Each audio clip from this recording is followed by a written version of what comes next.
There it is. And we are live on this wet Tuesday. Back together again. And yeah, guess we give the people time to come on board. So let's get with Did it. you send it to YouTube? Cause it ain't up there. I did. Okay. Yeah, yeah, both of them check. Facebook and YouTube. Facebook now. Yep, it says you are live. 10-4. I don't see it, but maybe it'll come. Okay. All right. You it just hit YouTube. All right. There it is. I see Yep. it now. All right. Here we go.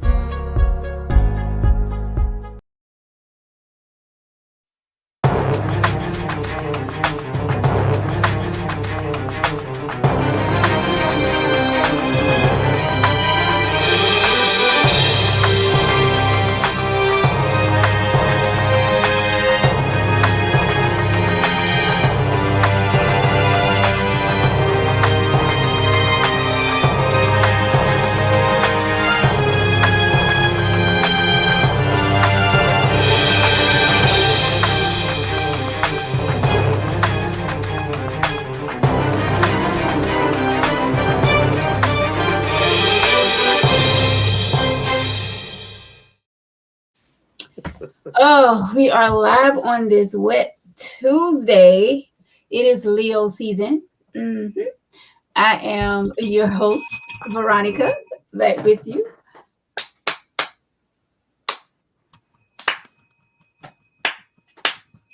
All right. Well, oh, we only have one bell tonight. That's it. That's it. One bell. And we are, these are a little different tonight because we are back in our own homes. We wanted to be careful out here in these streets because of the weather. Oh, over here.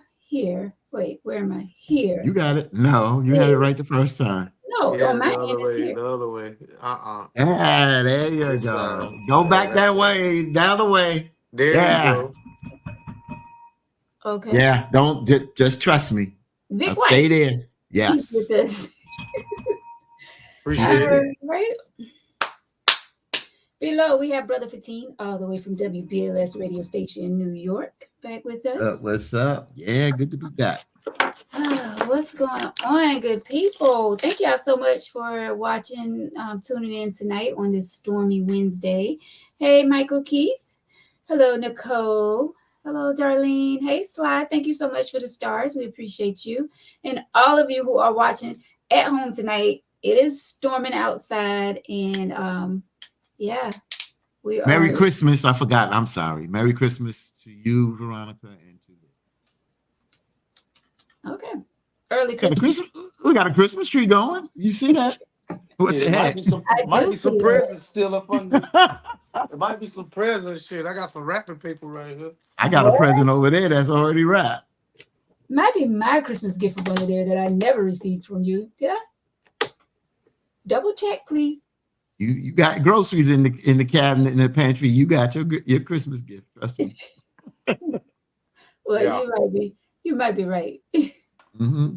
Guys, listen, this feel kind of good to be back home, doing it live. So, yeah, welcome back. Got a bone to pick with y'all. Why does EG always get what is it? That's a Victor special guest. When I'm away, EG comes. I don't get EG no more on the show when I'm here.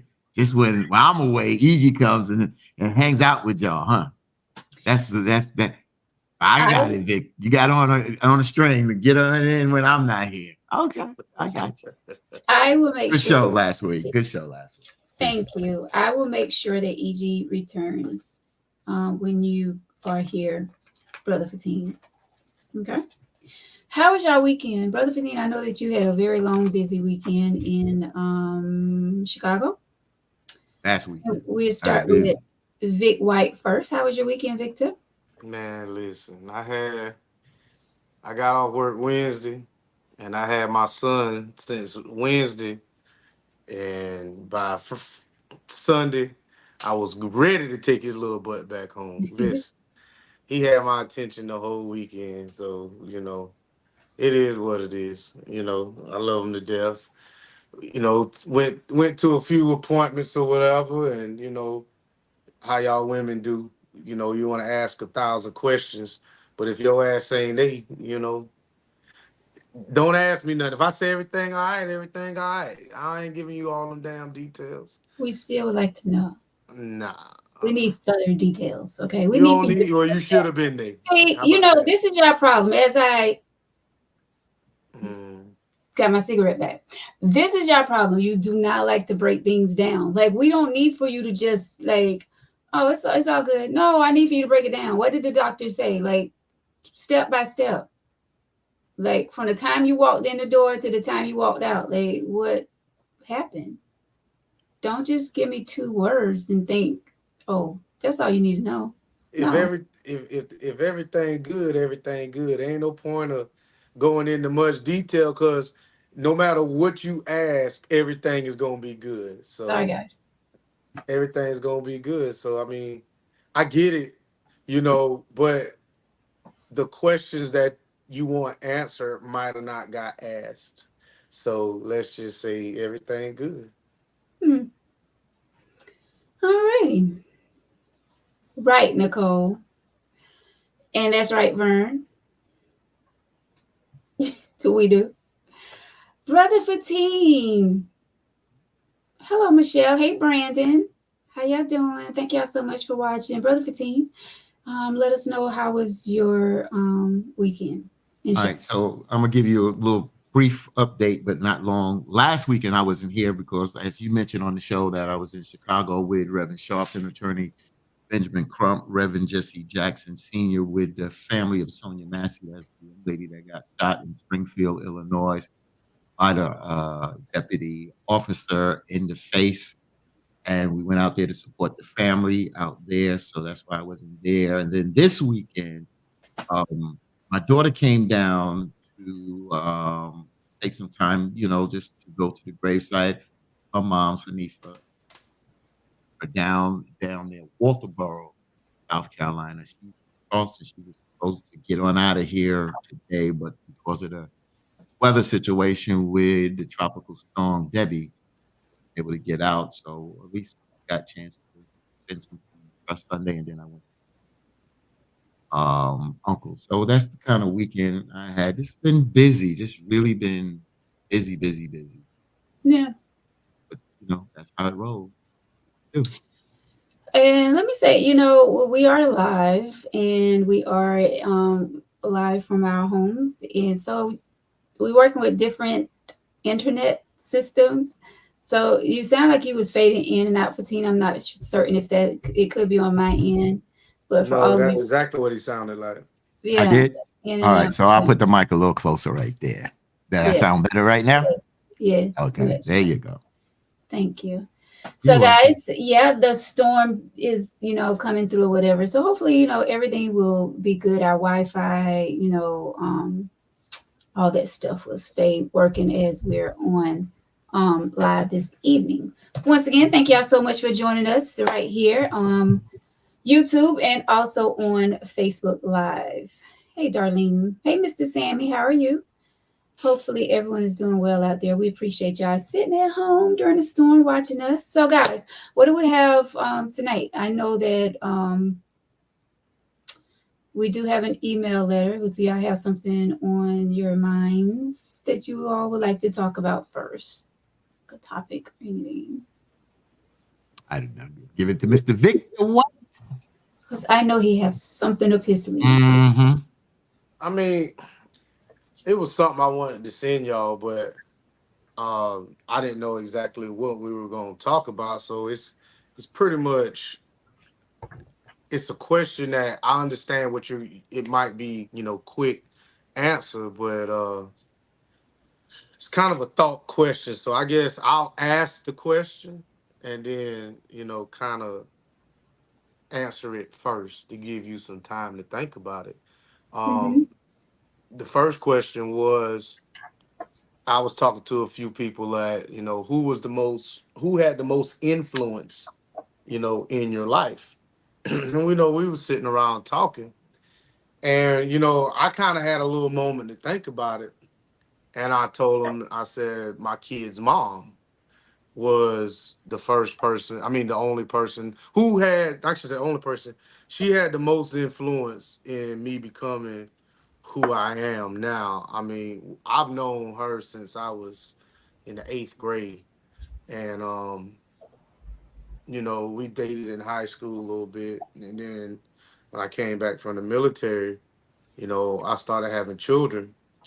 And I'm not saying that she influenced me in a good or bad way, but she pretty much had a key role in me developing, you know, I should say my social skills and me moving forward in relationships from there forward. She was the foundation of what, you know, my very first real relationship is.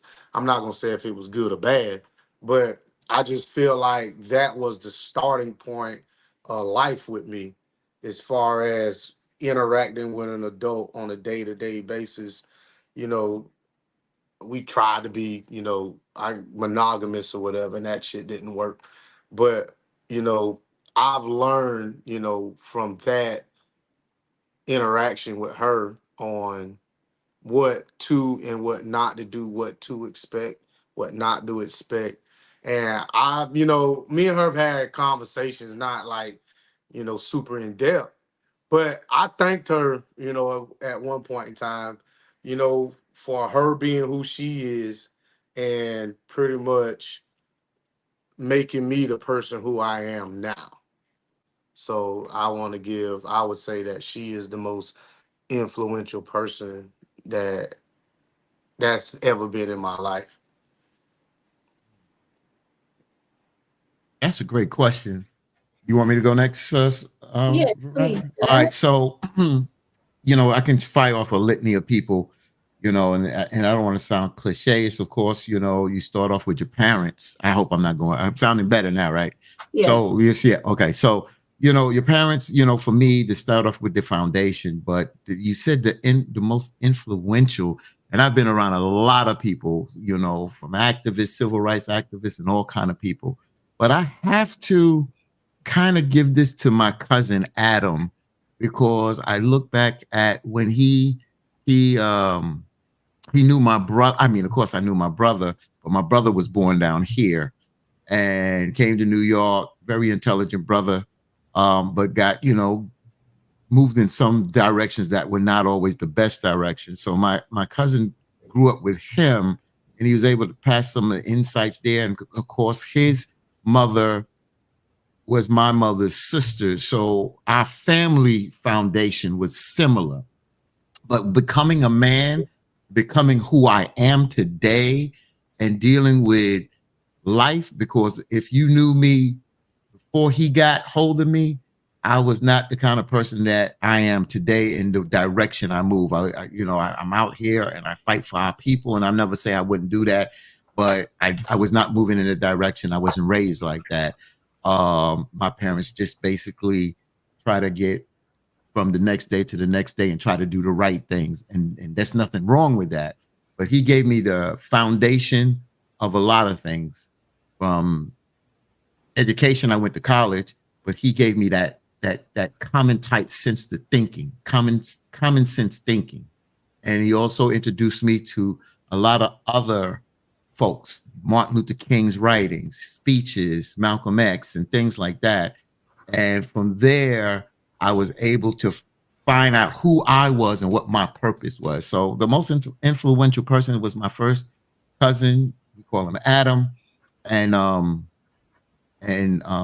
I got to give him that credit because he kept me on that straight and narrow when I had my hat backwards or on the side carrying that big boom box in Brooklyn, New York. You know, he stayed on me to make sure that I didn't stray, but he also kept me on that right track. And he gave me a lot of information and knowledge, and we still share it today. And time to time, I have him on the radio show up in New York. So that's the most influential person in my life that I say that made a difference and an impact to who I am today. That's a strong question. Hmm? Of course, I can say my parents, most definitely. But I would have to say it's been quite a few people that have, Most means one. Most is one. huh? Most is means one. You can only have one. You can't be a few. One person. But so Most. not only one person made a difference in my life. We said so. It's, Basically, the most influential person, it can only be one. I mean, it can't be two. well, in that case, I'm going to have to say my mother. And why? She raised me. She taught me how to be the woman that I am today. So if anybody's going to get that title, it's definitely going to be my mother because she was the one that raised me. She was the one that taught me things. She's the one who I watched growing up ever since that I can remember, from being a little girl in her arms, looking in her eyes. So I would have to say my mother, if anybody. If we could only choose one person, it's definitely going to be my mother who made a difference in my life.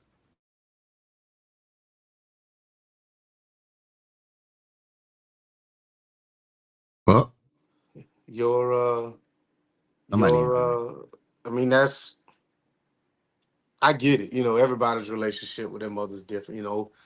Um, everybody's relationship with their cousins is different. Everybody's relationship with their exes are different. I mean, I get it. I get it, and give the people their flowers while they still alive. I have a question Expect for Veronica on this because when you, Victor, mentioned your ex, I look at that type of relationship. I think that there's a respect, but it's a different type of respect than your mom's. Yeah. With our parents, is a reverence type of respect. My question to you, Sister Veronica, because for me, my parents passed. My father passed at they both passed at the age of 61, but I was not very young, but I was becoming a young man. My mother, I got a chance to ask questions. And even though she was my mom's, I always had respect. But my mother treated me and my father when I became adult. So if I had a question to ask, I could ask, even though they were my parents. I became a grown man. They said it. It don't take me 20 and 30 and 40 years to raise you.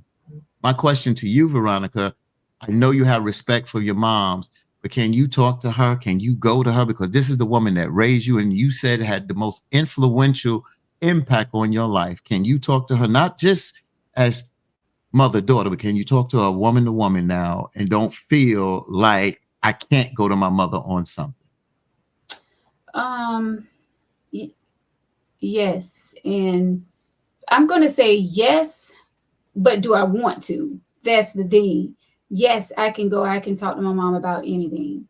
Yes, but do I want to? No.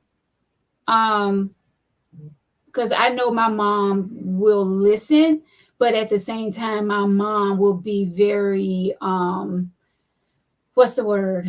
Honest, Judgmental? honest, honest. Honest Honest, judgment. judgmental, like all of I mean, yeah. But can I go to my mom? Absolutely. Yeah. So if you're, Um, go ahead, keep going. no, I was going to say my mom and I, we've never had like any problems where, some people, and I've been blessed by that, some people have had times where they wasn't speaking to their mom for months or, things like that. But I'm blessed to say that, have I ever been mad at my mom? Absolutely. Absolutely. And I'm like, I'm not calling her, but yeah, I feel like I can go and I can talk to my mom about anything. Yes. Yeah. And the reason why, not only the reason why I asked that, that's not just the reason, but just to flip it. If you found out that your son felt or said that you was the most influential person in his life, have you opened the door for him to be able to come to talk to you about any and everything? And would you Okay. want him to? Say that again because you was going in and out. Would you want your son, if he said that you was the most influential person in his life, would you want him to come to you on any and everything because he feels that you had the most impact on making him who he is today? I want my son to be comfortable. So if he's not comfortable with coming to me with whatever question it is, then he definitely have that right to go to someone else.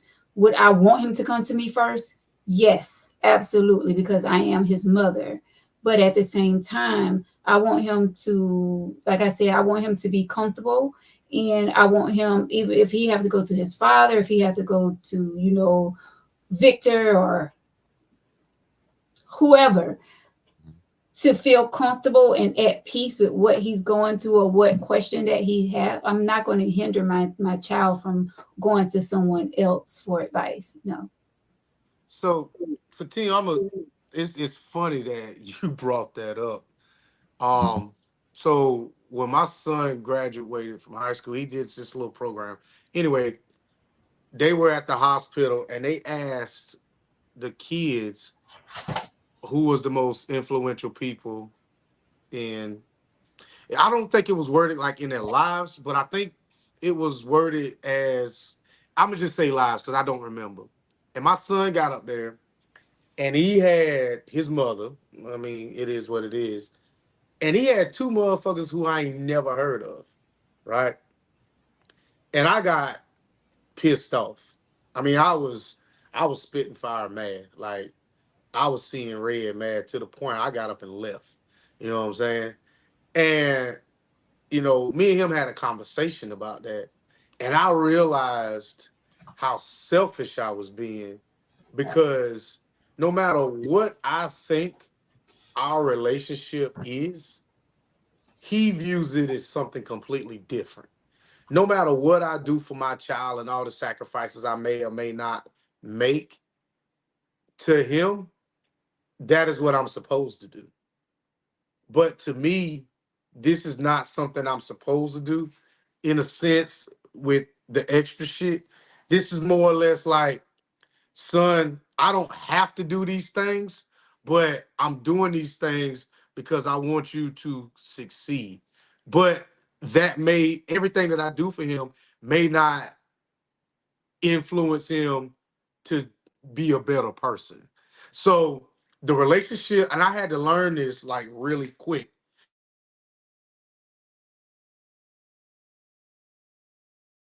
No, that's not my internet, right? We still here. Come on back, Vic. My sound keep going in and out because I didn't hear anything Victor just said about his I son. heard everything. So I think it's something on your end because I hear Victor clear, no in and out or at all. Yeah, it's definitely my speakers. My speakers are going in and out. Victor, I don't know how it is over there in Florence where you all are at. I know right now here in Darlington we are definitely getting rain, sound like, but Just rain. I'm not sure what it's like. Just rain. Cheryl wrote, and when Victor comes back, he can respond. She said to Victor, "You was hurt, not mad." And of course, Victor has to respond to that. But I would agree with Cheryl. I wouldn't debate that. When someone says something and you think you're mad, but you're hurt because you expect your child to do something, and then when they don't come to you and you expect them to, and there may be a reason. That's why Victor said he had to have a conversation. I mean, you could be mad and upset too. You're back, Vic. I'll let you finish, and then I want to come. I'm sorry. For whatever reason, somebody would fucking call me in the middle of this shit. But I don't know what you heard. But basically, what I was saying was, I can't be mad at my son by the relationships he have with other people, and they may influence him. So I had to learn that shit really damn quick. That I'm not the only person in his life that's important, and I might be I would think that I'm the second most important person in his life, but there's other people that contributed to him being who he is that may have contributed more than me, in building his character. So I had to really sit down and think about that one time because when me and him was having this conversation, like I said, I was damn shitting. But after we had that talk and I realized it, because my son's gonna fucking pacify me. He needs to stop that shit, but I still like it. But I realized that my children, even though I want to be the majority of, the influence in them, I realize that I'm not. You know what I'm saying? Only thing I can do is try to guide them in the right way. But when it comes to influence, I might not ever influence them to do anything. Cheryl said, and I said this when you dropped out, but I want to say this. Cheryl said you was hurt, not mad.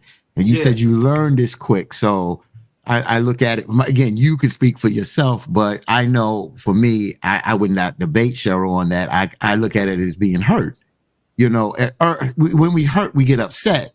But the bottom line is, like you said, you have to learn it, because then you realize that he has other people that help make him who he is today. So Yeah, and the funny thing is I sort of take the hands off approach, so I'm more hands on now. But there are relationships he have with people that I don't know these people. You know what I'm saying? And that's something that I just, have to accept as a, aging man. My kids are going to give people their flowers that I may not know. And that's Mhm. and I'm accepting that. I'm okay with that.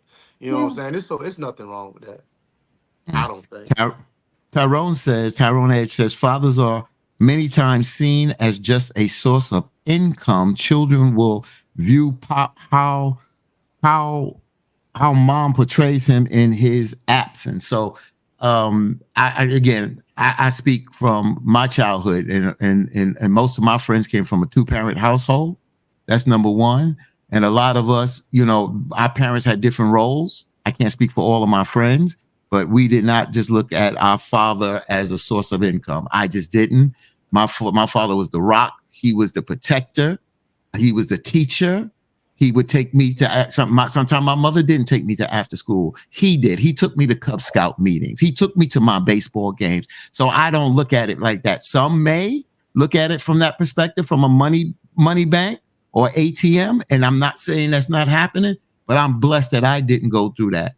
And I'm not, so for you, Tyrone, yeah, that can fit some, but it didn't fit me and a lot of my friends that grew up. We just did not look at our fathers. Our fathers was our parent, and that parent played a different role, but they just was not just a money machine. My father was in my life, and I'm blessed to have that. So I mean, I salute your father for what he did. Thank you. But in my house, I'm with Tyrone. My father and my mother split when I was in the fifth grade, and for a long time, that's how I looked at him. Nigga, if you can't give me no money, I really don't want to mess with you. You know what I'm saying? Because their relationship was kind of rocky, but my mother did a lot, man. My mother, honestly, I've said this before. My mother was more the the masculine role, and my father was more towards time, before he passed, was more the feminine aspect. He was the more the emotional person. He was the one that would, ask me how my day was, and would be so in tune with, how I'm feeling or whatever. And my mother was more or less like, all right, did you get this done? Did you get this done? Let's do this. You got this tomorrow. She was more or less the scheduler or something like that. So I think their roles changed. My mom has always been like that. But yeah, my father was more or less the emotional one. Veronica, Uh, hmm. Was that a what, question? yeah, the question about your father, because your father and moms are together. You talk about both of them. Did you look at your father in a role of just being that money person, or did he have a bigger role in influencing your life? Definitely a bigger role and influence in my life. My father has always been there. We've always, been in the same household with my father. My mother and my father been married, 56 years?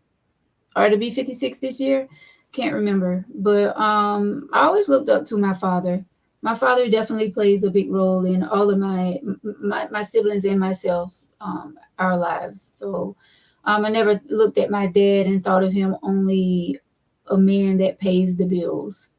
I can go back to my basketball days when I was playing basketball, and my parents were at every single game. They did not miss a game.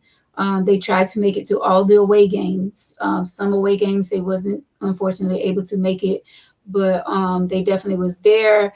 When I was on band, they made it to every single football game. They made it to every single band competition, even the band competitions that we had away. So I definitely look at both my parents as the most influential people in my lives. So yeah, I had a great childhood. I really did. At Yeah. times I would be so mad at my parents, well, especially my dad, because he was so strict. Mine was a little lenient, but it was always what your father say. Did you ask your father? So parents was very strict. As I said before, we couldn't have sleepovers. Like we couldn't go to other people's house. They have sleepovers. Like they was very strict. And back then, I didn't appreciate it, and that's what I be trying to tell my son now. Like you don't appreciate it now. Me being strict and having rules set.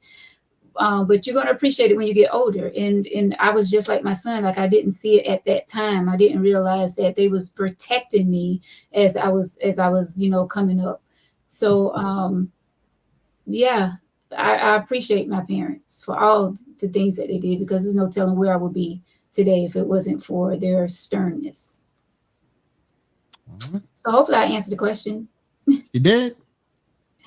Yeah. Um, Lloyd says, my parents did not live in the same house, not even the same state. My dad is the best dad I could ask for, and he is not my ATM. Absolutely. Oh, that was her comment. Also, Lloyd says some fathers make themselves an ATM. Sorry, there's a lot of married single mothers, fathers in the house, but he's not involved in raising the kids. So I'll say this. I'm not gonna make an excuse, but I didn't have a lot. Let me tell you this. My both my parents did the best that they could. I'm just say that they probably could have done more. Decisions that were made probably, wasn't some of them wasn't the best. Some of them maybe was. I don't know.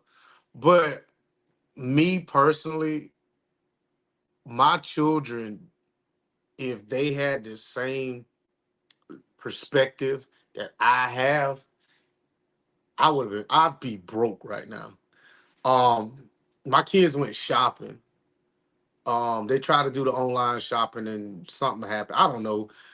American Eagle didn't fulfill all their orders. So anyway, I was at work and I gave my mother my credit card and was like, just whatever. And she was like, well, what's the limit? I was like, I don't give a shit. Just get them some clothes, get them some shoes, because I don't like to shop late. But I was like, just take them. I don't care what they spend. I'll pay it, whatever, whatever. So they ended up spending, like, between the two of these girls, like $200. And I'm like, that's it. I know, I'm sorry, maybe might right at 300. And I was like, that don't even make sense to me. Um, because I know y'all growing, and basically this was the time that you could have did whatever you wanted to do and you didn't do it. And no, they did not, was looking out for my pockets at no point in time. They got what they wanted. But I wanted them to play the long game. We normally would go to Tanger outlets, and I give them a couple $100 a piece, and would send them out. And I kind of wait, and they come back or whatever. But this time, I didn't have the time to take them out there, so they had a smaller selection. But my kids just really never really hit me in my pockets the way I would have hit my parents in their pocket, and I really thank them for that, but they just never did it. Do you ever ask them why? No, hell no.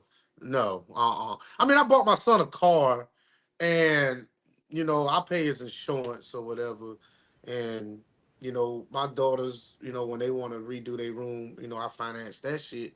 But to me, my focus was clothes because coming up in the 90s, that was the thing. We had Boss, Carl Kanai, and all that. I mean, not Carl Kanai, Calvin Klein, and shit like that, Polo, Levi's. And I couldn't afford this shit. So I always, clothes was my shit. These girls here, man, they don't give a shit about none of that. They don't care about Nikes. They want to wear these little funky little Converse. And my son, he just don't care about nothing. But when it comes to, clothing. And I'm like, well, where was these bullies at? I mean, why ain't the bullies that was there in my generation not there at that school there telling them that you probably need to dress a little better? Because these kids don't give a shit. A hoodie and some sweatpants, that's all they want. Yeah. And some damn ugly Crocs. And I hate the Crocs, but it saves me money because my oldest girl, she'll get a pair of Crocs and a sweatshirt. When I go out of town, if I bring her back a sweatshirt, shit, I'm #1 parent in America. But I don't get it.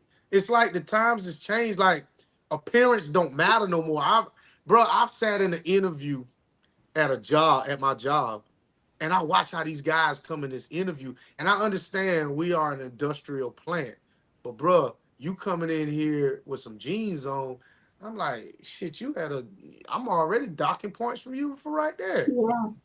It's totally different. I remember being at the radio station a few months ago, and young lady came in for a sales position, and the first thing me and the sales manager saw was her boobs. Like they was just all just hanging out. Like sold. Yeah, and it's so interesting. When she left, wait a minute, Fatih. So when she left, the first thing the sales manager looked at me, she was like, "She really came." That's the problem. She thought a man was gonna be in there. No, she knew it was a female. Like all the ones that was scheduled for interviews was already scheduled. Like we see their names, whatever. But when she came in, it was like that's the first thing you could see was because it was just bam. All of it was just I'd have hired her. What I'm saying is she thought probably a man was in her interview. Oh, you're talking about the girl that was coming in for the interview. Yeah, probably. Well, we all melatonin, so now to step this up a little bit here. So first of all, Vic and Veronica, different times. I do understand and I respect that because I'm not going to put on my time. My time was earlier than Vic. So even though some of the things that you mentioned, Calvin Klein and all that, we paid money. I'm talking about when we went to junior, by 5th grade, we were knits, double knits, shoes. By the time I got in high school, we were wearing sheepskins, quarterfills. Well, quarterfills was a style of clothes. We wore clothes that cost money. Wore Pumas. We did wear Converse, Pro Kids at first, but then we graduated to the Pumas and Adidas and stuff like that. So we had to spend money. I'm not getting on anybody who doesn't have it. That's not what I'm saying. But what I'm saying is it seems now that, like you just said, they don't seem to care. And I wonder who that falls on. Does it fall on them or does it fall on us in the sense of giving them some direction? I don't mind our children being comfortable, but we need to know how to teach them how to dress and how to do certain things. I just had to have a conversation with somebody who was young because we were going out I was taking the person out on business and they wasn't dress appropriate. And I knew it. I first didn't want to say anything. But when the person, mom showed up, she said something. And then I had to explain that. And I think it's not my fault. And I'm not sitting here blaming anyone. I'm just saying that I knew how to dress. I mean, we knew how to dress at 14, how to go for a job interview or 15 or whatever. We got our working papers in New York at 15, 16 years old. So when we had to go out for job interviews or whatever, we had to dress a certain way. We couldn't go out or go to a job in our work clothes. You couldn't wear Crocs. We didn't have Crocs. You couldn't wear certain things. So again, it may be more relaxed and that's cool, but there still should be some type of ethics that we as parents teach our children. That's what I'm saying at the end of the day. Yeah, and that's exactly right. That's just like this past Sunday, my nephew, he, got baptized and, I made sure that my son was there. Normally my son have to work every Sunday, But he was there, and when he got to church, because I actually left before he did, and he had on like a t-shirt and some shorts. I know it said "Come as you are," but because we wasn't raised, that way, and my son wasn't raised that way either. Like when he was younger, and had him in church and going to church.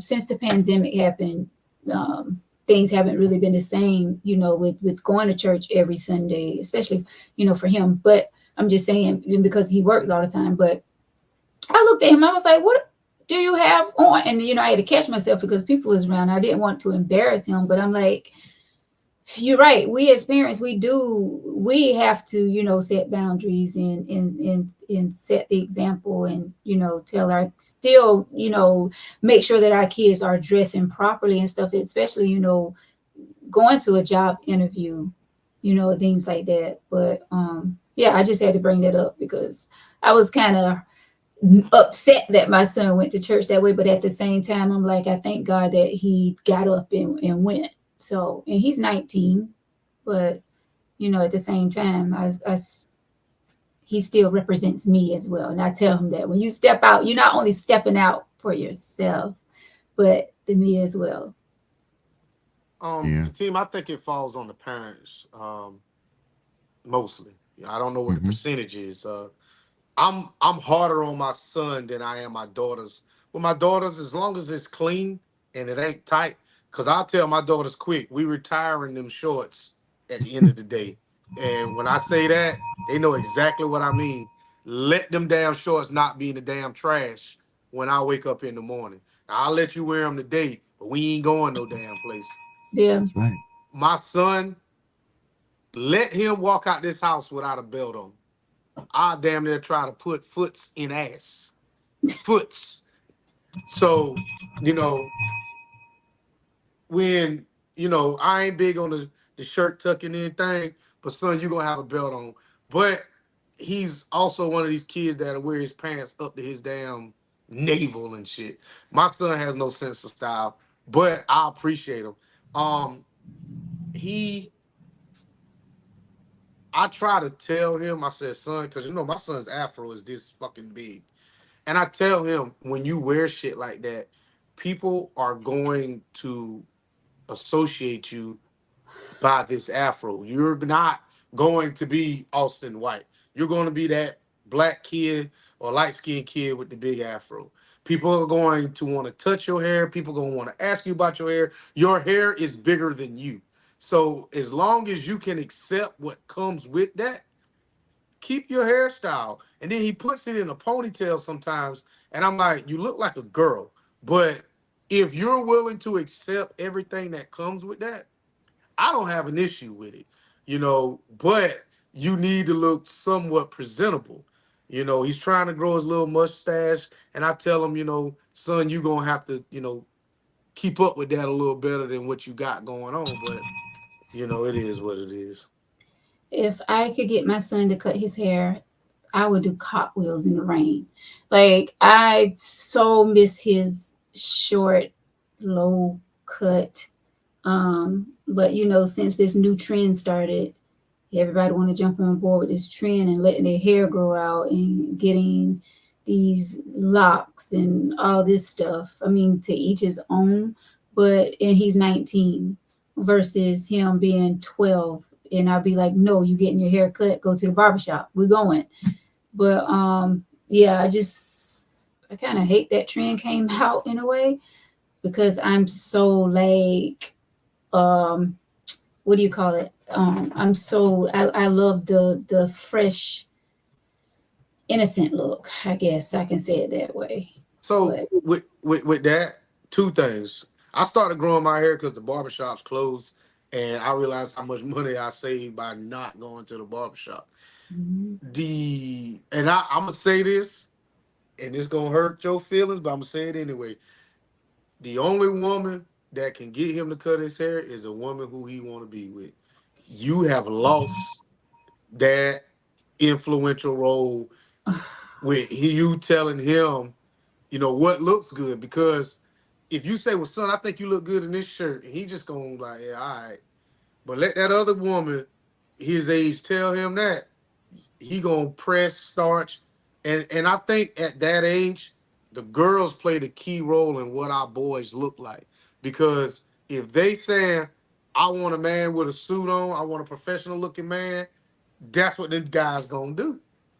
And you know, I cannot argue with that. Someone else actually told me that same thing. It's going to take a little girl to change his mind. Yep. So Yep. I want to go with I get Victor, and I want to agree with you on that. But there's also the mindset and where you at, because even to where I'm at today, I match everything. Underwear matches my clothes on the outside. It's just everything. And that's something that I've been a stickler on. And back in and again, I don't want to say back in the day so far, but the female, we dress to impress not only ourselves and our friends, our peers, as you talked about peer pressure, Vic, is the women. When we could walk out there and just let's just say back in the day when we wore BVD nylon. So our top matches our underwear. And even though we didn't sag, you could see the belt of our underwear because the BVD or whatever they were, and whatever shorts we had matching our sneakers or our hat. That's how we dress. And we wanted to impress the women. And the women, when they would walk down the street with a brother that was dressed, it gave them attention as well. And they dressed. So you're right, the peer pressure, but it depends on where the mindset of where we at today. I see all these cookie cutters today, that what you said, Veronica, a lot of these guys where I see down here and I see in New York, they look the same. They look the same. They dress the same. There's no creativity. There's no trend setting there. I believe, and I grew up as a trendsetter, set a trend so other people can say, yo, I like that, man. I like that. I like that. But this is the mindset and this is the time we are in. To be a trendsetter, you got to have the popularity behind it too. You can't just be, you'll just be that weird guy that dresses funny. You know, Kanye is one of the weirdest people in the world.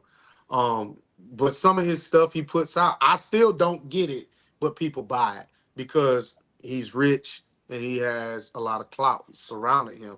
You know, the old guy that came out with the big red boots, everybody wanted them big Mario Brother boots on. yeah. I still don't get that. But I will say this for team.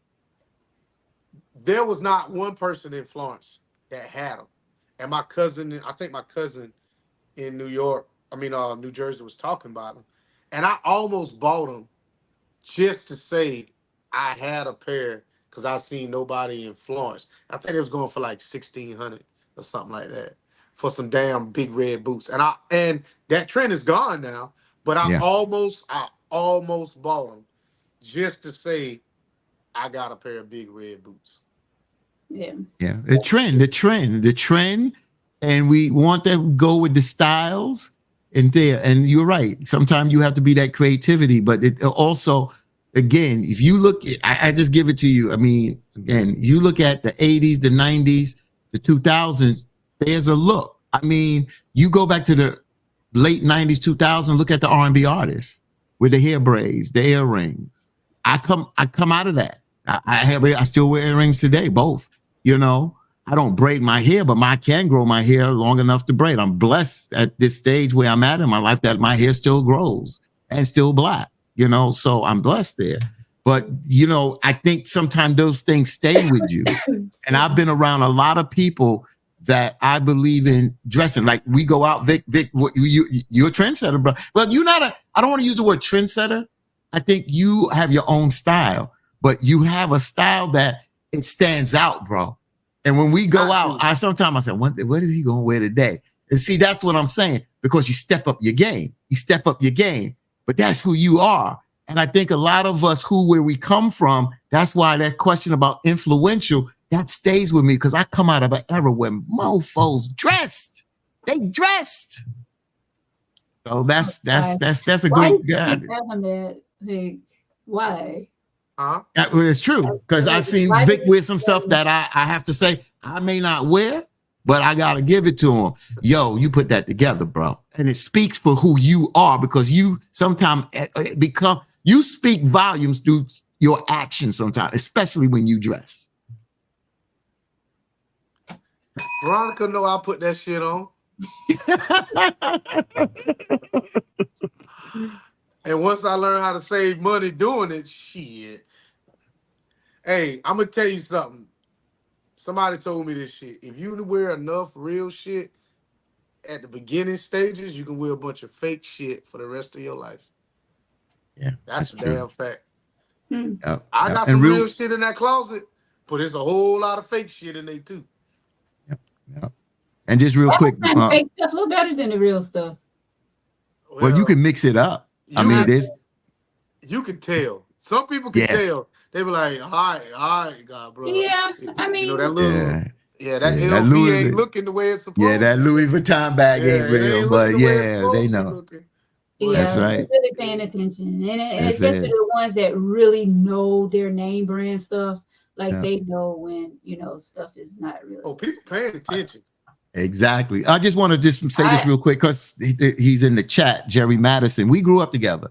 When I say we grew up together, we didn't live in the same neighborhood. We played baseball together. Even our baseball uniform, how we wore our baseball uniforms to our games.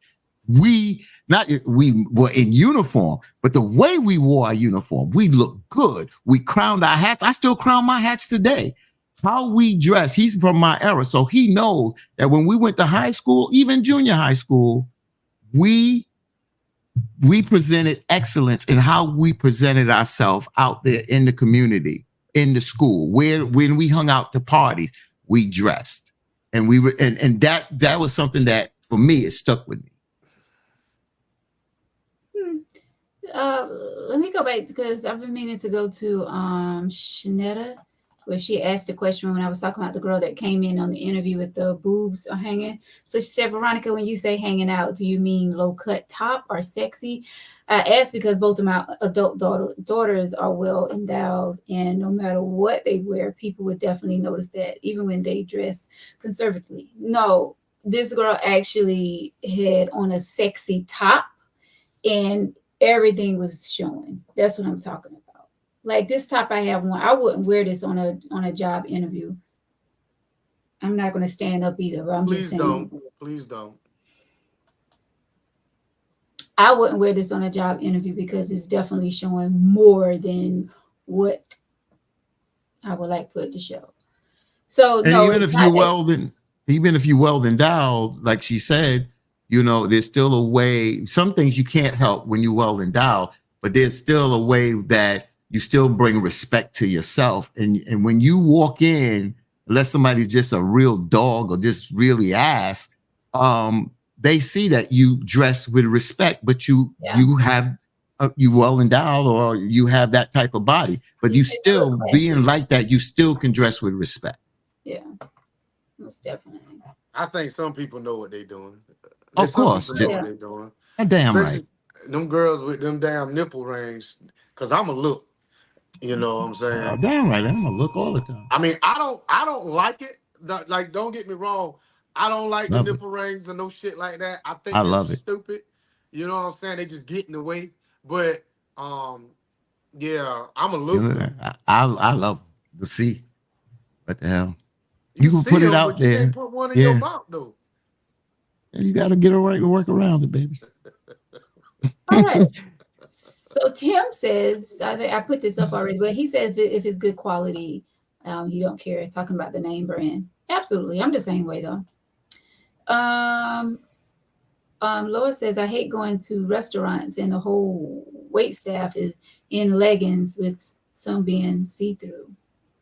Now, see, that's the woman saying that, and I get it. And I know some women gonna be like, "Oh, I'm not insecure," but I ain't gonna lie, trying to be as respectful as I can. It is a bit distracting if I'm on a date, and you got a little girl with a little butt keep walking by with leggings on. It's hard for me not to keep. I'm trying to be respectful. But it's hard to not, keep turning my head. I'm a look. I get it. Oh, I mean, you know me, and Yeah. I had somebody that just wasn't insecure of who they are because I wasn't going to look and be disrespectful and gawking. But when I went to Hooters, I didn't even know that those kind of skin color leggings. Yeah. 'Cause I was like, they ain't got nothing on. I was in Hooters in Charlotte the first time I went to the Democratic National Convention, and it was the first time in Hooters. So I was like, they ain't got no. But then I realized they were leggings. But you're right, Victor. It becomes a distraction, and you don't want to be disrespectful. But sometimes, I'm out with females that, they look too. Wow, what she wearing is I mean, why not? If the girl is cute, I'm definitely I'm looking. gonna look. I'm looking. I'm not going through that I'm life. looking, but I'm not gonna gawk and disrespect. Is that don't be disrespectful? Yeah, but I'm gonna look. Damn right. So I'll tell you that I'm not going. Well, it's a play on it. I'm not gonna look because I know y'all meet gays all day long. Women look, package check, or you can roll your eyes because EG said 95%, and that was some bullshit she I'm said not in that last week. 95%. I'm telling you. No, hell no, you ain't out of that because you agree with her. No, I didn't agree with her with that 95%. Last week. I didn't agree with her with that 95% miss. I even asked them, y'all be faking like that? I asked, you don't remember I said that? I asked them that. I was not in that 95%. Did y'all do a survey with the people in the chat on that one? No. No. You should have did a survey on that. But I will. That was interesting. This, I think women crotch check more. Well, no, y'all don't. I'm gonna just say, I just thought about how many times I look at boobies, but yeah. I think y'all do it more than what it's led to believe. I think women do, because bro, you'll be sitting there, like I've been on the subway a while ago, and you'll sit down and you'll see the woman will look you in your eyes, and she'll look down and she'll look up and going back to doing what she's doing. Yeah, right. She's not and you ain't looking at my shoes. She's looking at your belt. No, she's looking below my belt. Or I want to make sure that your zipper is up. Yeah. So we're not always crotch watching. Don't think that if we see a camel toe, don't think we ain't. And go ahead. Well, I ain't looking at no camel toe. I ain't want to see nobody. I'm gonna look. I'm gonna see if I see a fatty. I'm gonna see a fatty. That's all to it. I'm gonna see it. If they wear it and they show it like that, what the hell? What the hell? I'm cool. I'm cool on the moose knuckle, man. She can keep all that. Moose knuckle. I'm cool with that. I'm gonna look, baby. All right. Well, we have an email letter. Cheryl says, I don't think I ever looked at a man's crotch. Me neither, Cheryl. She lying. Cheryl got kids. You lying. Because I'm gonna tell you something. Y'all will sit here and say, oh, you walking out there like that, or you a little excited this morning, ain't you? It's like, well, damn, man. I got my good draws, and I got the draws that hide everything. Sometimes the draws that hide everything is dirty. I got to wear my good draws. See, just like how y'all women got revealing tops, we got underwear that'll make it, make that damn thing pop now. You sure said I have one child, thank you. Well, she looked at a crotch one time. How about that? Mm-hmm. All right. Well, thank y'all so much for joining. Look at it. A little bit of that after dark right now. There you go. Look at her. Tongue out of boy. Yeah. My cigarette is back. The next time we go to the studio, I'm going to have to make sure I grab my pack of cigarettes. Yeah, grab your cigarette because I got my cigars up there. Okay. Let me see. So we do have an email letter tonight. Thank you all for those of you who are just tuning in. Garrett. Oh, he must be talking about Cheryl. You look from the feet up. Damn right. Thank y'all so much for joining the show tonight. We appreciate y'all. Now we're getting ready to get into the email letter. If Victor and Fatina, you all don't have anything else that y'all want to talk about on that subject, which was really good. Thank you, Victor. We know you always have something up your sleeve. So tonight I received an email letter, and evidently the young guy was kind of like rushing when he was typing it. I didn't have time to really go in and proofread everything. For the first time, I sent the email right at the last minute, right before we click live on tonight, and see if maybe Victor can help me out a little to put, the puzzle together. But when I read this letter, it is going to come across a little confusing. So guys, just really pay close attention to what I'm saying. Maybe you guys can help me out in, trying to understand what the guy was saying. So just pay attention. All right. Y'all ready? All right. So it says, Dear Tanky T, a lot has been going on recently when it comes to relationships and ideals. I myself was caught up in a situation retrospecting from a couple of weeks ago. I decided to take a young lady out on a date to get to know them a little bit more, and also to see them for their character versus their appearance. I'm thinking he's saying versus their appearance. Upon this date, we started discussing about future endeavors we have set for ourselves. And one of her questions she asked me was, so what do you bring to the table? If you reach those goals, it will shock me, because I hear a lot of men and women from both sides talk about bringing something to this damn table.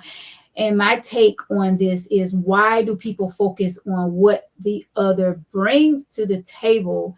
If you're in a relationship, you should be focusing on, how do we build this fucking table?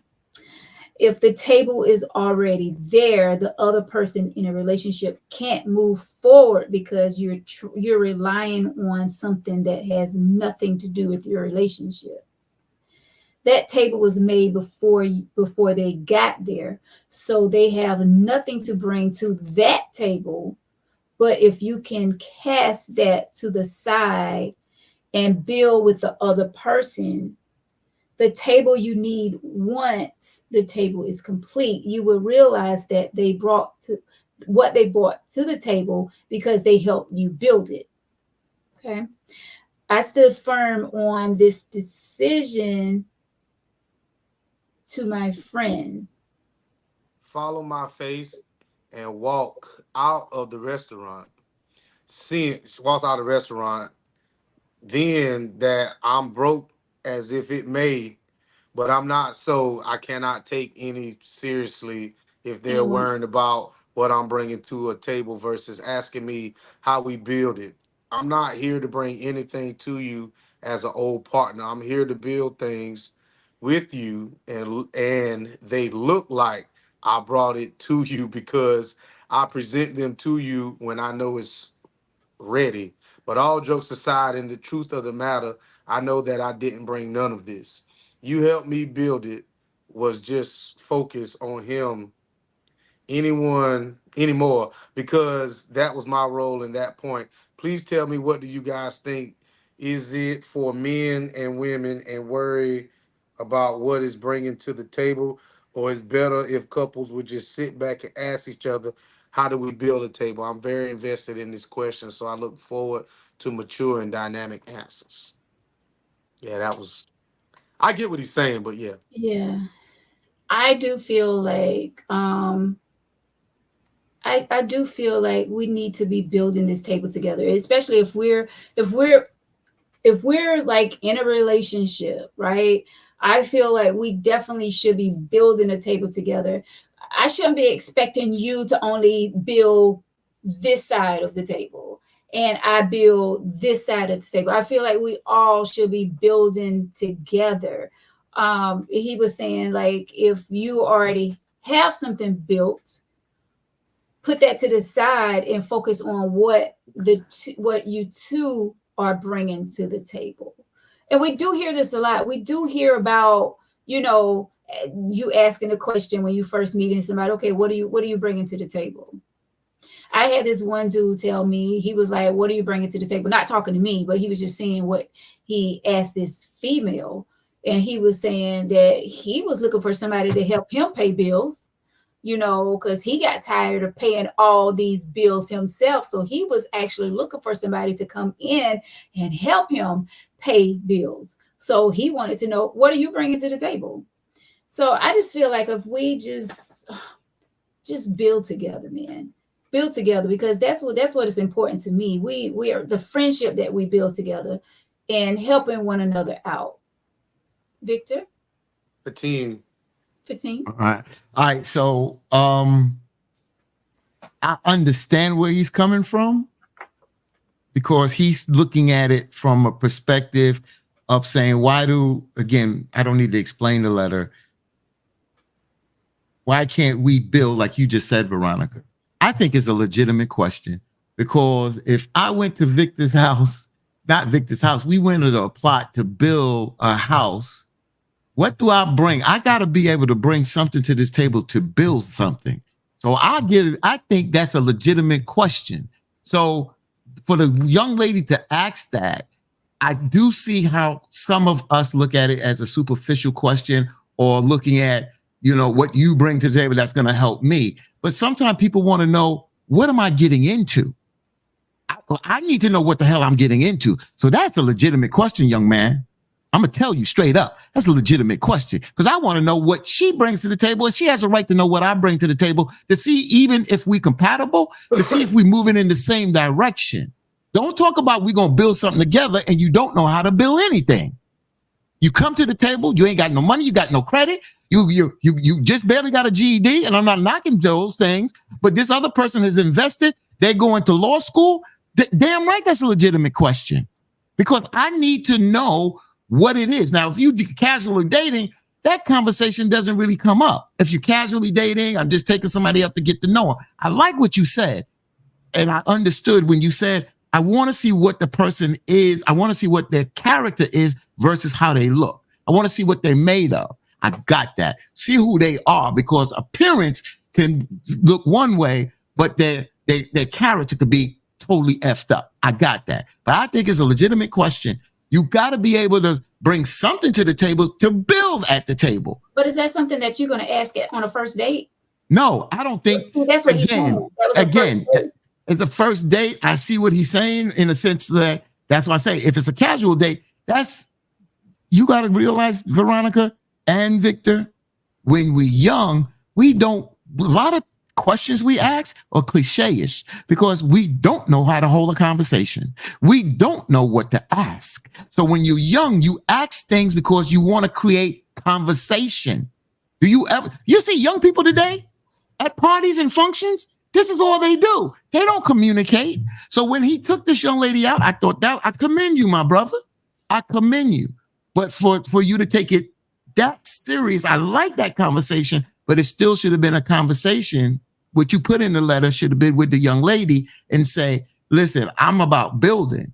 I don't look as much as what we bring to the table. That's a conversation because now she can give you feedback why she presented that question. So that at the end of the day, even though it's the first date, to me, it's conversational. And I don't think it's a real big problem. I don't think that anything is off the table, even on a first date. Go ahead, Vic.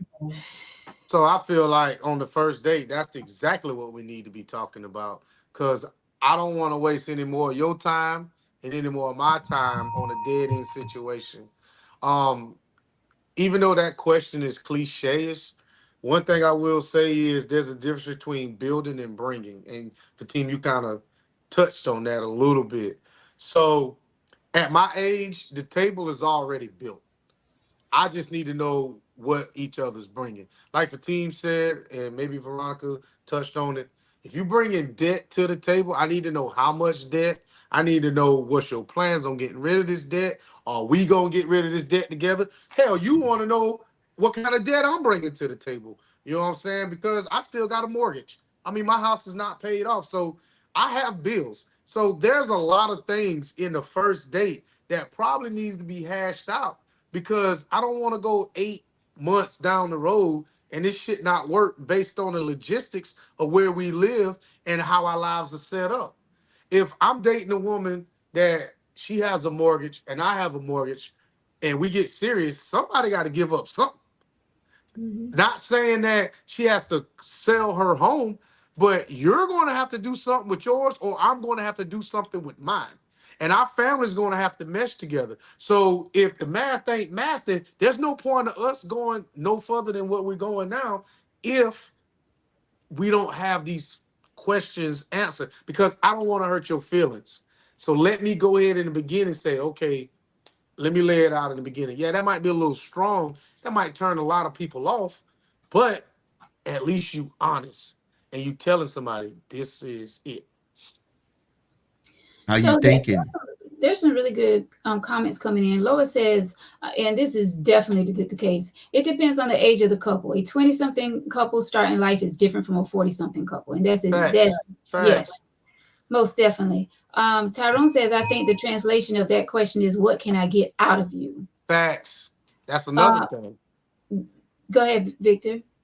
Well, I mean, he's right. I basically, when I ask you, what do you bring to the table? I want to hear all the negative shit. I don't give a damn about the good stuff because I'm functioning as I am now. So I don't need you to, I want to know everything that you're taking away from this relationship. Like I said, debt, bad decisions, baby daddy that's stalking you or some shit, a repo, something like that. Like these are the things that I want to know. What are you bringing to the table? I don't want to know shit you got good going on. I want to know all the bad shit. You got an SR22, you got a DUI on your record. I need to know this shit in the beginning. And a lot of times we are afraid, and we kind of we turn our back on asking questions like that because we're so intrigued. Like we want to see what that person is about, not for the bad side of the person, but it is 2024, and these are questions that we do need to be asking instead of a year or 2 years down the road, and then we find out like, what, you really killed somebody back in 1982? Well, I don't care about that. I mean, because you out. But what I'm I'm just saying I'm is, just using an example, but yeah, I get what you're saying. Like those questions that you said are important, but we're not coming out and asking those questions on a first, second. I just think I real quick, Vic. I just think that again, everybody's style is different. I would never ask a woman, never, what you bring to the table, because I know how to communicate with a woman. So through communication and conversation, you find out about the person. That's how you do things. I don't need to ask a question, what you bring to the table. Now, some people may ask that. I think it's intriguing, it's creative in having dialogue and conversation. Because that way, when you start having this conversation and people relax a little, they are more honest. So you got to know how to have a conversation instead of saying what you bring to the table. Like Vic may say, I may try to get straight to the point, and that's cool. But for me, how I find out about a person is through conversation, going out, seeing how they respond in certain situations, circumstances. That's how you find out about a person, through their actions, through their words. That's for me. That's how I do it. So, but why did you say that was a legitimate question for her, though? Why did you say it was? I think it's a legitimate question because, like Victor said, you want to know. It's a legitimate question. I won't ask that question because I won't ask it like that, but I'm going to find out my answer by conversation, conversing with that person. So I'm going to find out who they are, and is this worth my time investing in her? And she should do the same thing with me. Find out if she should be investing in me. And then we decide if we invest into one another. That's when people say, well, we're dating, and now we make the commitment between one another because now we know one another better, and we start to see that we're moving in a direction that we want to build together. That to me is important. But so you can understand why this young man got upset.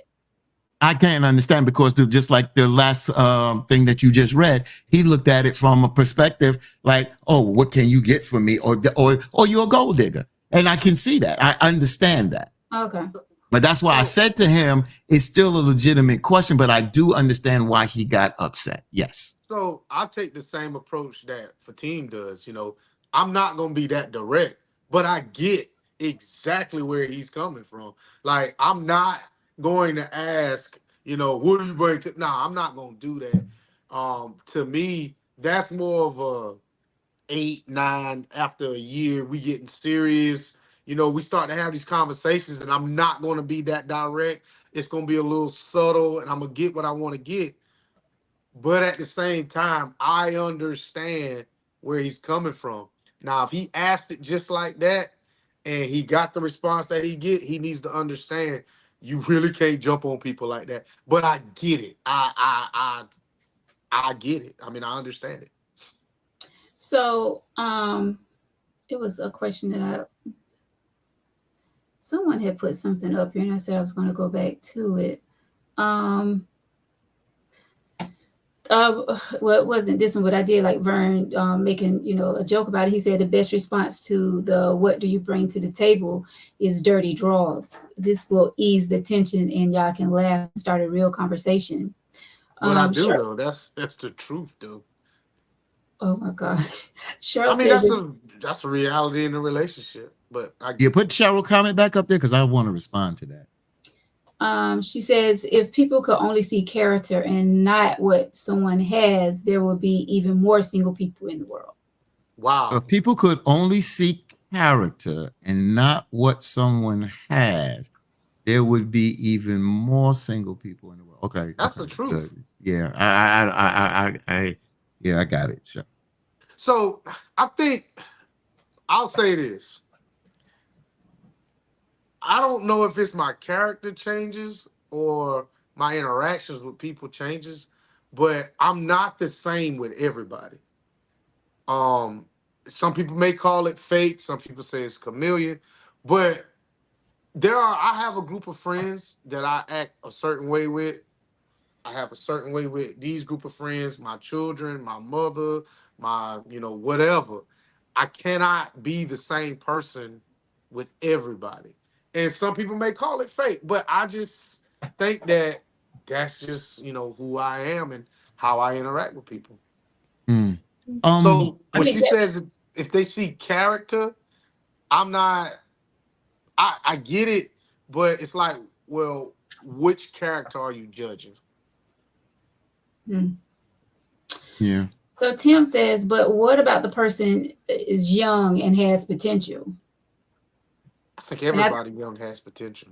Yeah. I mean, that's why you converse to see where people are moving. I mean, Yeah. that's if you both are young, you just having a conversation. This is the first date, Yeah. Like they said. I think he was going back to something that you said, Fatine. See, I meant to pull his question when you first got finished talking, but then we, kept going. What about if Yeah, the we person kept is going. young? Right. Yeah. So sorry, There's a- Tim, look but at- I agree with him when he had posted that. I did agree with it, but I can't remember what Fatine said to make Yeah, if him you can right. put that back out there, then I'll respond if it's to me or whatever. Can you put Lois Parker up there, the asking vague question? Because I want to bring up something with Vic, and you know how we switch rails sometimes. Where's that? Lois Parker said, I can read it. Asking vague questions leave too much room for interpretation, and you end up on different pages, if not in different books. Lois, I like this because I'm going to go there, and I'm going to start with you, Victor. I just had a conversation with this young lady recently, and I was saying how a lot of nice guys pussyfoot around with asking what they want, while the other guys don't. This is because this is how this came up on another show. How it seems like the nice guys always come in last, because when the other guys know what they want and ask what they want, either they're going to get a yes or no answer, but at least they're going to get a answer. Lois is right. When we start asking vague questions, we leave too much interpretation. We leave too much to the other person to try to interpret what you're saying, and vice versa. And you trying to tell them what you want. And I've learned that. And I hear this from a lot of women. I don't want a thug guy. I don't want this. But they wind up with that guy. But the nice guy beats around the bush, pussyfoot around with it. And then the other guy comes in more direct, gets the prize. I think they can go both. Well, go ahead. Because that's good. No, I was gonna say I feel like that definitely goes both ways, because it's always the nice girls that end up getting shitted on at the end as well. I don't know You about know, that. oh yeah, it's always the nice ones, the nice guys and the nice girls always in finish last. I think nice is subjective, but I get what you. I trust me. I get what you're saying. Fatima, I'll tell you this. I'm a person that I want the woman in the beginning for it to be her idea. Um, I want to make you as comfortable as I can at all aspects in the beginning of our relationship. Um, I'll probably won't initiate any kind of touching, any kind of sexual contact, but it will be suggested, but it won't. I try not to make it as forward. Let me just say that. Mhm. But once we have sex the first time, then it's game on from there. And that's what I'm trying to say. You suggested, Vic. Some people don't want to hurt the other person's feeling, and then you know what happened. Here's the next guy. You're taking the person out to dinner. You're taking them out to the movie. You're spending money and trying to show them the right way. And here comes the other guy talking on the phone in the night. Yo, baby, how you doing? Blah blah blah. And the next thing, she's over there Friday night while you calling and saying, "Oh, would you like to go for a ride down to the beach?" And she's already in the, you know what I'm saying? So I'm telling you, I went through this early on in life. You understand? And I see it even now when you try to be you take that nice role, you don't want to offend people. Hell with that. Because I tell you, some women will tell you, be straightforward. I ain't got time for to beat around the bush. It's 2024. We ain't got time. Just be straightforward. You don't have to be, I have to be disrespectful. But like you said, Victor, I'm with what you said. I'm going to suggest what it is. And if it's friendship and it's cool. You can't sleep with, well, I ain't gonna say you can't sleep with every woman, but I understand there's women that's gonna be friends and they'll go that direction. But if you like somebody and you want to go in that direction, you need to let that be known. And vice versa on women too. And I go with you, Veronica. I've talked to some nice girls out here that, you know what? They wear their emotions on their sleeve. And yes, they do get the short end of the stick because a lot of guys that are looking for what they're looking for and they see that nice person and they can manipulate them like the easy. Yeah. So a lot of times the nice ones, both men and women, can come up with the short end of the stick. So I can agree with you on that too, Veronica. Mm-hmm. That is the truth. Um, and it's sad that it works out that way, but hey, that's life. Is it though? Yeah, Mm. yeah, it is How? sad. It's sad because you have this good man over here, and you have this good woman over here that know what they want out, in a relationship. They know what they want in life. They're at this place in life where they're at peace, and and they just looking for someone to share their life with. But that other person, that's not so nice, that wants the cake and eat it too, or want the multiple people at the same time, like those are the ones that a lot of times we go for. I guess that's what I'm trying to say. So it does feel bad when you have that nice guy that's trying to talk to you, and but you have this bad boy over here and you're like, oh gosh, I got, my heart is stuck on him. But meanwhile you got this nice guy that he don't go out, he don't drink, he don't smoke, or he drink occasionally or whatever, and he want to take you to the beach and he want to take you horseback riding, and but it's like you prefer that bad boy instead of, I don't know Yeah. what, what I'm saying. Like, am I making sense? I'm trying to. Good God. I Yeah, don't know what just happened, Out. but yeah. every relationship that I was in was a conscious decision. I've never been in a relationship and was forced into one. I consciously went into it. Um, Whether I was the cause of the breakup or not is really not much of a fault. But I will say this: I was not forced. I wasn't tricked. I can't speak for everybody, but You know, we know who we got. We know who we like. We know whatever the past is. So we have to always remember the other person doesn't owe you anything. It's what you want them to do. Right. That's true. That's true. Yeah. Vern says, Vern- nice guy. I was going there. Vern Baker, nice guys telling what he bring to the table. Bad boy tossing you on the table. That table toss going to win. And that's what I'm saying, Vern. I got 200%. That's what happens. And that's how you feel out here. So, for me, I had to put a little swag in mine. Once I learned that at a younger age, I had to put a little swag in there. I had to be more direct. I had to bring a little bad boy to the swag there. Even though I was a nice guy, but that nice guy wasn't going to win that. I gotta have both. I had to have that book knowledge and that street. I had to have that swag because I know what gets the attention. And I remember in the book, Kim Coles, the actress, because I went to school with her, she wrote in her book, she said the reason why she was attracted to the bad boy, of course, she said I was turned on, but she said I also was attracted to the bad boy because I wanted to be the one that could change that person. I felt that I could be the one that could make a difference in their life. So there's intrigue there as well.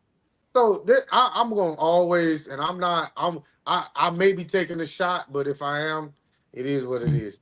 When I hear somebody say, I'm a nice person, if you say that, there's always somebody else that's going to say you wasn't. So that's why I don't ever describe myself, because there's always going to be somebody else that says you're not like that.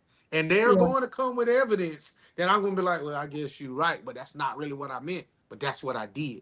So when people say, well, I'm a nice person and they might have done me like this, well, shit, maybe you wasn't that nice. I get where y'all coming from. But what I'm saying is sometimes what we think of ourselves and how we think we project ourselves to the world is not what people see. Yeah. And 8 out of 10, that person that's saying that are the ones that made you not so nice. No, because I really feel like, I don't know where that thumbs up come from, but yeah, what was that? And a bubble. I don't know what that was. Maybe that's from YouTube. I think that's coming from YouTube. I don't know, but I really feel like, and I will stand on this. If you do something, that shit is in you. I don't know. If you do something, that's in you. Yeah. Gary says, indeed, staying single and keeping my peace, this media indoctrination has complicated a single hello. And sometimes it does. But you know what is also refreshing when you talk to, for me, past week, having a conversation with adult women, that when I use the word adult, not by age, but by mind, because there's a lot of conversation that is just understood. It's just certain things you just don't have to ask because we damn adults. We've been through we traveled some of that road, and it's just certain things that's understandable. I brought this up when I was transparent, last month about young versus some that got mileage. Some young don't have the baggage and they don't bring the baggage to the table. But when it comes down to communicating and understanding through wisdom, because you born that from experience, they can't have that dialogue. So when you have a conversation with somebody that is experienced, and when I use the word level, I want to be careful, but there's an understanding that we've traveled life and we understand. So some things that just don't have to be said in the beginning. When you start to invest in and say, well, I'm going to invest into this relationship and we're going to take it further, marriage or whatever, or we're going to move in or we're going to build something together, then I think there's definitely some more important conversation that needs to take place. And I think that makes sense. But a lot of times before you get there, you're done in the sheets and the next thing somebody pregnant. And then now you're forced into, nowadays you don't be forced into it like yesterday, but back in the day you get somebody pregnant. Oh, I got to be an honest woman. I got to marry her and you're not compatible. Nowadays, if I get you pregnant and I want to still be a good father, don't mean I have to marry you. I'm not pushing that, but you don't have to marry the person to be a good father and to raise a child today. Yeah, that's true, Fatim. Gary says, when did the "what are you bringing to the table" nonsense begin? It's a trend. This trend started what, after the pandemic? It's not a trend. That's Mm. I've heard that because Janet Yeah. Jackson started. I mean, she said it. What have you done for me lately? I mean, Yes, it, but Yeah. you wasn't hearing it that often back then. bullshit. Now it's like every time you turn around, somebody saying, "What are you bringing to the table?" It's definitely. I mean, it's a legitimate. You hearing it more because you got more single people today versus That's couple. a fact. Okay, all And right. social, That's why you're yeah. hearing it more.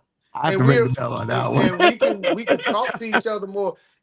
I don't think it's a trend. I think that's. I mean, they might word it that way, but when it comes down to it, people want to know, why am I getting in this? What am I getting out of this if I get into this with you? That's It true, might Tyrone. sound fucked up, but that's exactly what do you bring to the table? Entice me. Let me know, what can you do for me in order for you to be with me? Yeah, I Well, mean, this is the thing. I've never had. And I think someone else said this too. I've never got asked that question. In that way. in that manner, but In it that was manner. always understood. I mean, like I said, I give the example, being young in 2022, own apartment, good job, college degree. That's what I bring to the table. So when I have a conversation with someone, they don't have to ask what I bring to the table, but that's my resume as a person that I'm bringing to the conversation. So they may not ask that specific question, but we all look at what can we bring to entice that person, especially if we want to invest in that person. Always been there. Well, I mean, yeah, that's true. But I mean, go ahead. No, go ahead, Victor. So I think y'all are so stuck on, like Fatim said, what do you bring to the table? That's just, if somebody was to ask that, that's crazy. But I'm pretty sure people have asked that. And women can get away with asking that more than a man can. But like he said, a lot of times you can kind of tell what a person brings to the table if you do your homework. Yeah, I mean, you definitely can get from a good conversation of what someone is bringing to the table. If you're really paying attention and you're really watching and listening, like how they move, what the words that they're using, like you pretty much can tell if someone has their ish together or not. So then, Yes. if you're paying attention and you telling, then nobody should ever get hurt, because then we'll make a really sound decision based on the conversation that's had. Yeah, that's true. And there's a lot other, I had a conversation with my oldest daughter today, and we were talking, and we look at the pluses. I like what Victor said. Victor, you may. I want to know the bad things. I don't want I to know. want to know: are everything, you guys. insecure? Are you gonna go through my phone? Have you been hurt? Have you healed from that? Those are the things. Because my daughter said a word today that I didn't even think about. She said a lot of times people are in relationships, they're trauma bonded. I said, damn, Fatia. I said, whoa, trauma bonded. They're not healed. So you definitely need to know, because when you ask those cliche questions, people got cliche answers. But then when you really get to know them, then you really get to know them. And then you see that package that they put up that is glittering gold that they put in front of you, it ain't glittering gold. So that's why you got to have a conversation. You got to move with the person to see how they move and how their reactions. I thought that was a great conversation for me and my oldest daughter today. So say if you ask these questions, are you insecure? Will you be going through my phone? Do you trust that person enough already to trust their answer that they're going to tell you? You don't ask that question. You don't ask that question. That's why in the beginning, you do certain things to see people's actions. You say certain things that so you can't, like, you'll leave their phone. You'll leave your phone. You might leave your phone, or you might say, next Friday I'm going out with so and so. You want to see how people move if they jealous. Jealousy causes you to do those things. Jealousy, envy, insecurity. So there's ways to find out, and going through a person's phone. Right, there you go, through their actions. And if they're insecure, they're jealous and envious, then you can expect that they're going to be, where you been? Why you late? Man, you was with so-and-so. When you start hearing those red flags or those triggers, then you know that's not for me. Right. So I'm gonna tell you this: the more I like you, the more insecure I'm gonna get. The more jealous I'm gonna get. I'm gonna just tell you that. I'm not gonna go through your phone, but if I really like you and we got some damn time and whatever invested, you damn right I want to know where you at. I'm not the guy that's gonna be like, baby, you can come home at 2:00 in the morning. No, because the locksmith gonna beat you here before 2:00 in the morning. Because I'm not gonna do you the same way. If I, and I get it. So I mean, there's exceptions to all rules. I'm not sitting here saying my woman can't spend the night off at her. I'm not saying that. But for for the most part, hell no, you can't come in this motherfucker at 2:00 in the morning on some random ass night without conversing with me, and I shouldn't be able to do the same thing conversing with you. There's a two-way street. Now, in the beginning, I don't give a shit what you do with your little tootie. But once we together, Not the tootie. you damn right, I care. And Yeah. you right, I'm gonna get jealous.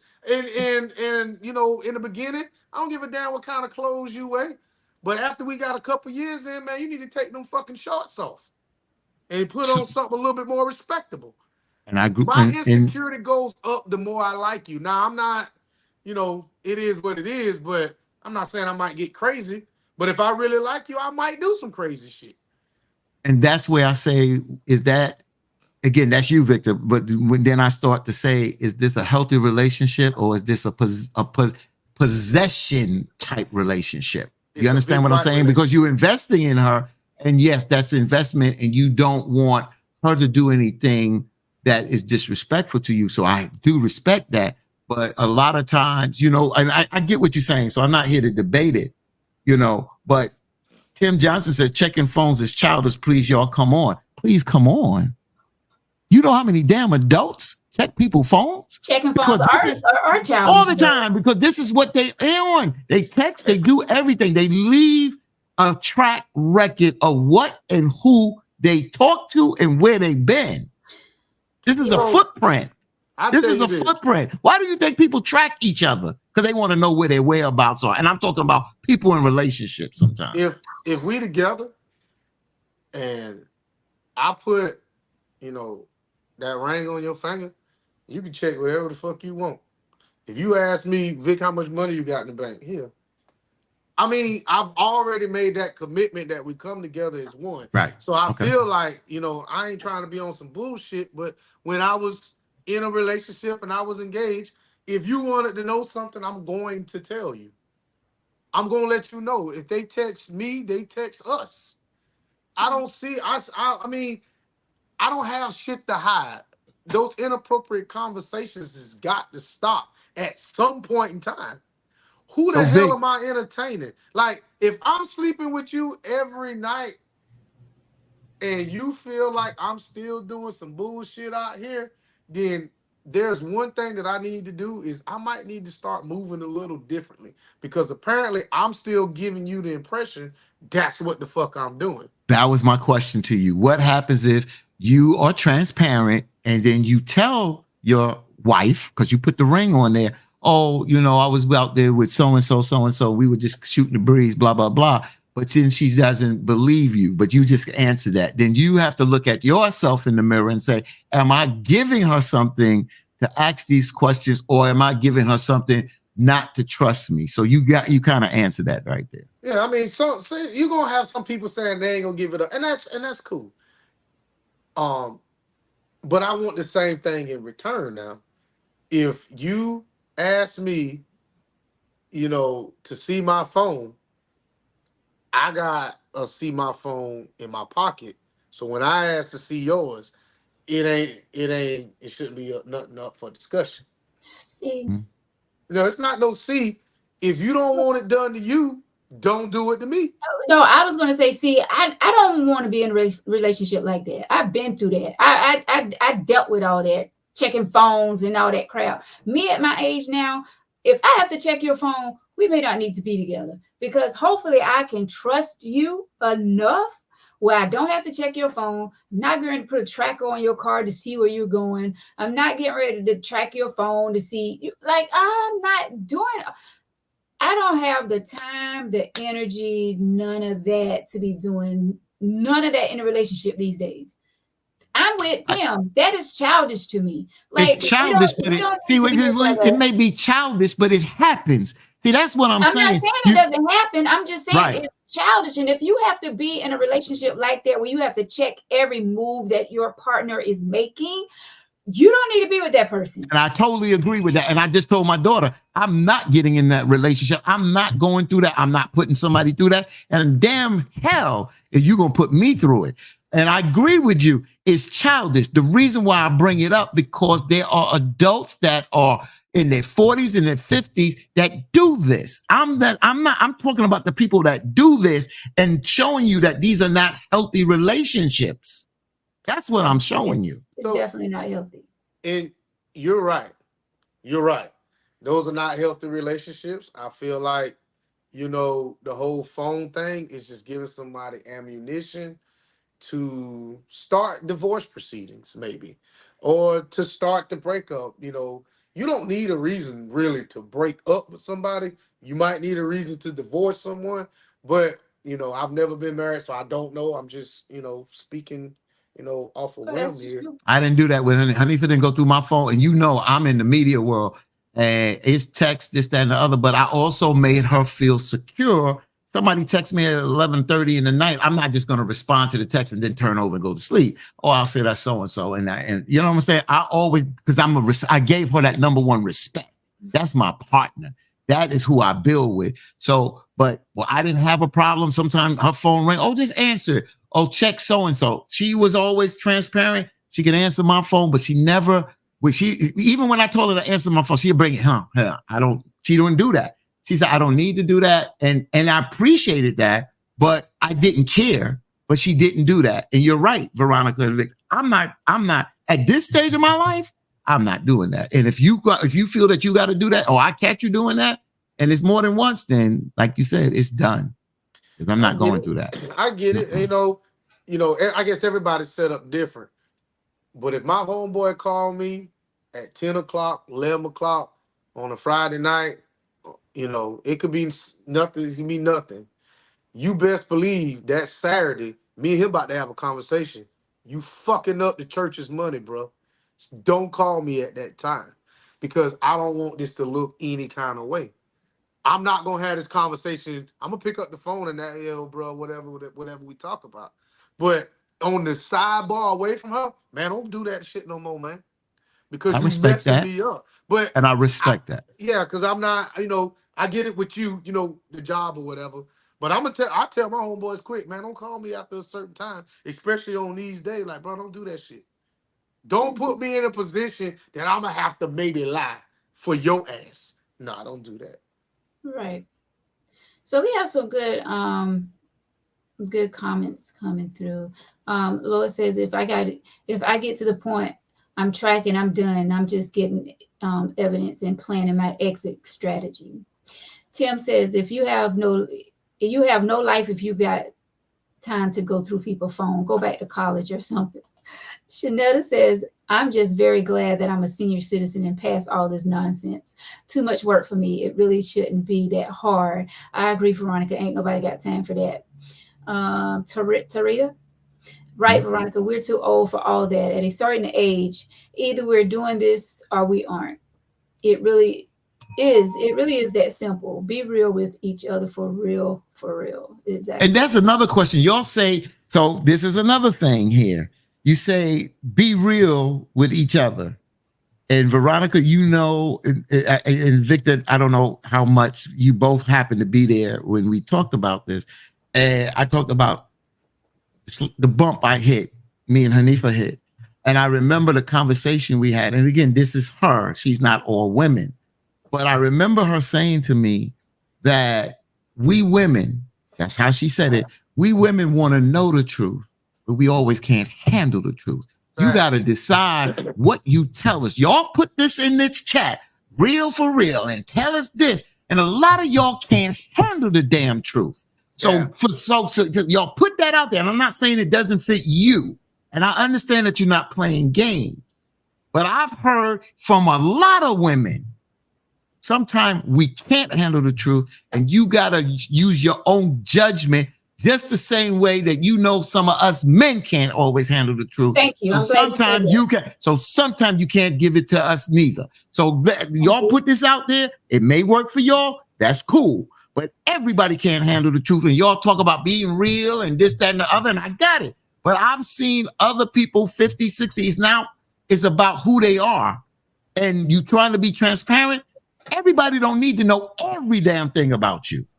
I'm telling you that. They But don't need to know every damn thing about you. I seen so-and-so in the barbershop. I said, you was cute. I'm not telling my wife that. You either What want the hell to be for? you either want to be happy and lied to, or you want to be told the truth and cry. You pick. Will you pick? Stop Ain't it, nobody man. gonna be honest. Y'all can't handle All the truth. time. Stop Nobody. that, man. I'm saying things that I feel like things that's gonna like truly hurt me. Like, That won't hurt you. If I sit here and told you I gawked over a woman in the barbershop. I don't think we're talking about little petty stuff like that, because No, we That's real. legitimate question. That's legit. that you Gawked Walked over a woman. a woman in the barbershop. did you sleep And with I her? flirted and see if I still had it. I got the number. Even though I threw it in the trash. You really want to hear that? Nah, you got the number. You went too far. But do you want to hear that? I mean, if you feel like that's something I need to know, yeah. No. Let me make the decision if I'm going to get mad or not. Let me make that decision. No. That's if not I'm you. going to. You flipping the question wrong. I just asked you, do you want to hear that? I'm not going to offer I mean, that no, I information. don't. No, I don't want to hear a lot of things that we don't want to hear. But at the same time, can y'all keep something real? Because a lot of times, a lot of y'all just lie about the simple things. You lie about where you've been. You lie about That's not simple. That's complicated. I think If you what say, you call simple, lying about where I've been is protecting you. or lying about you talking to somebody, like just be honest. That's Like why. some things you can be honest about, and let me make that decision if I want to continue talking to you. No, I'm not. Because I care about you. I mean, this might sound fucked up and it might sound, sinister or whatever, but if I care about you, I care about your well-being and I care about your sanity. I'm not going to sit here and purposely put a frown on your face. I'm not going to do that. So if you ask me a question, if I know I'm going to get a good outcome, I'm going to go with that outcome. Whether it's the lie or the truth. Who And the I'm hearing hell this from you women. want somebody to be honest with you? But like I said, as soon as I tell you, even if I tell you what you want to hear, you ain't gonna believe it.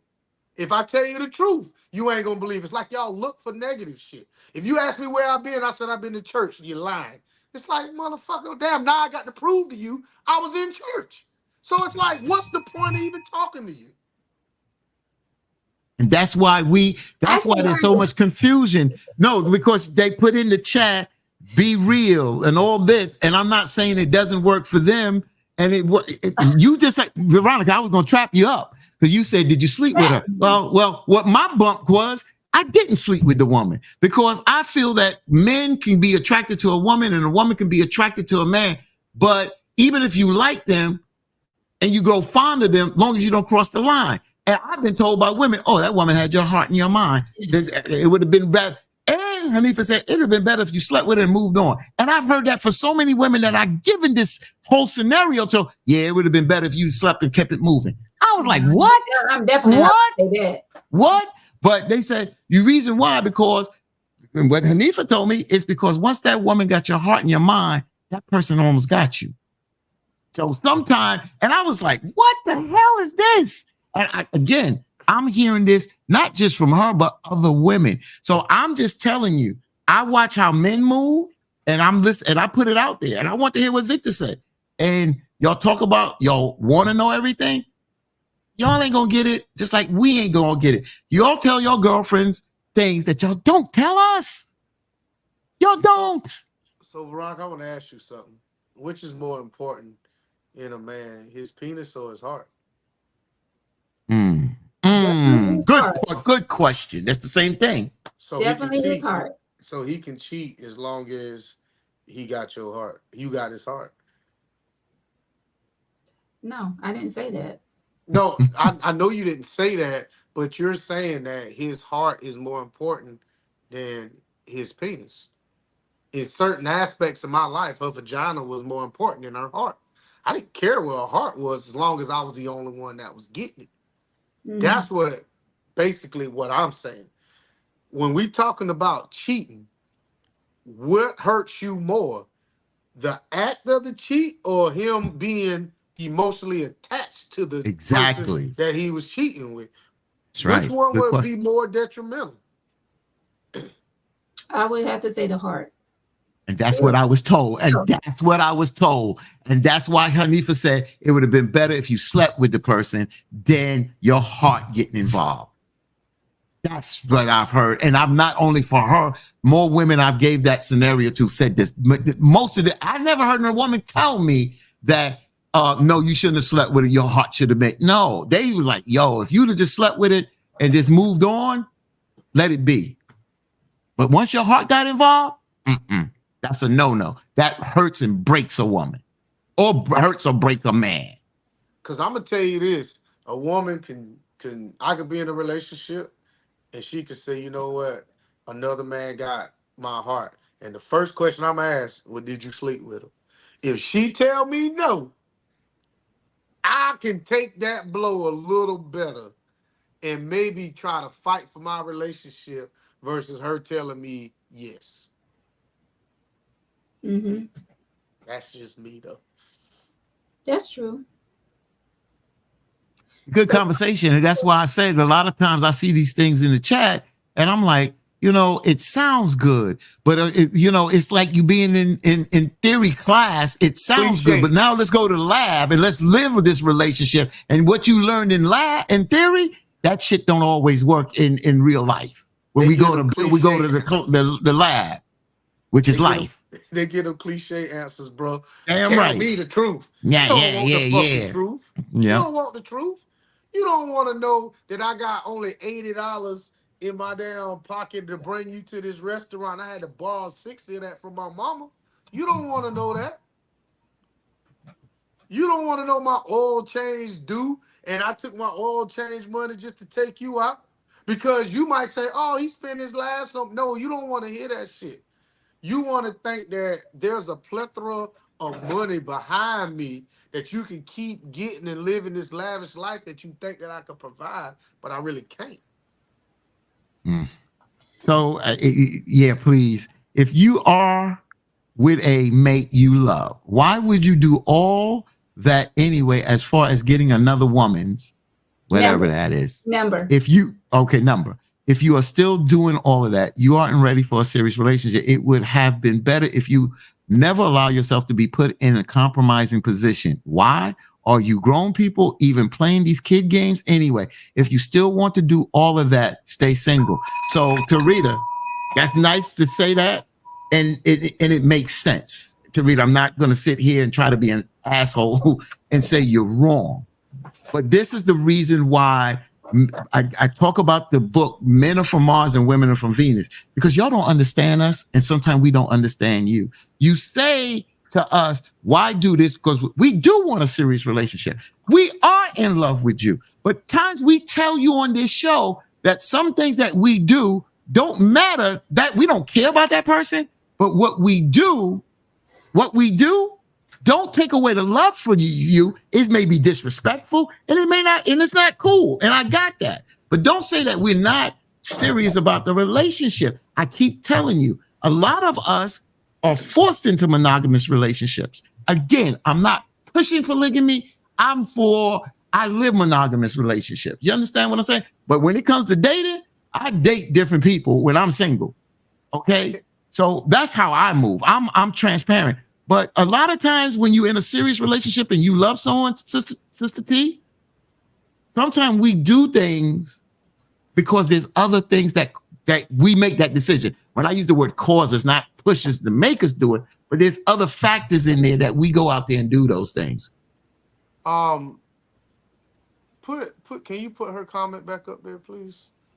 So this is the thing that I kind of want to touch on. She said, "Why are we playing these kids games? Kids mimic what adults do. So don't think that you saying these kids games. I get it, but you got to understand. She's saying stay single. Um, Understand.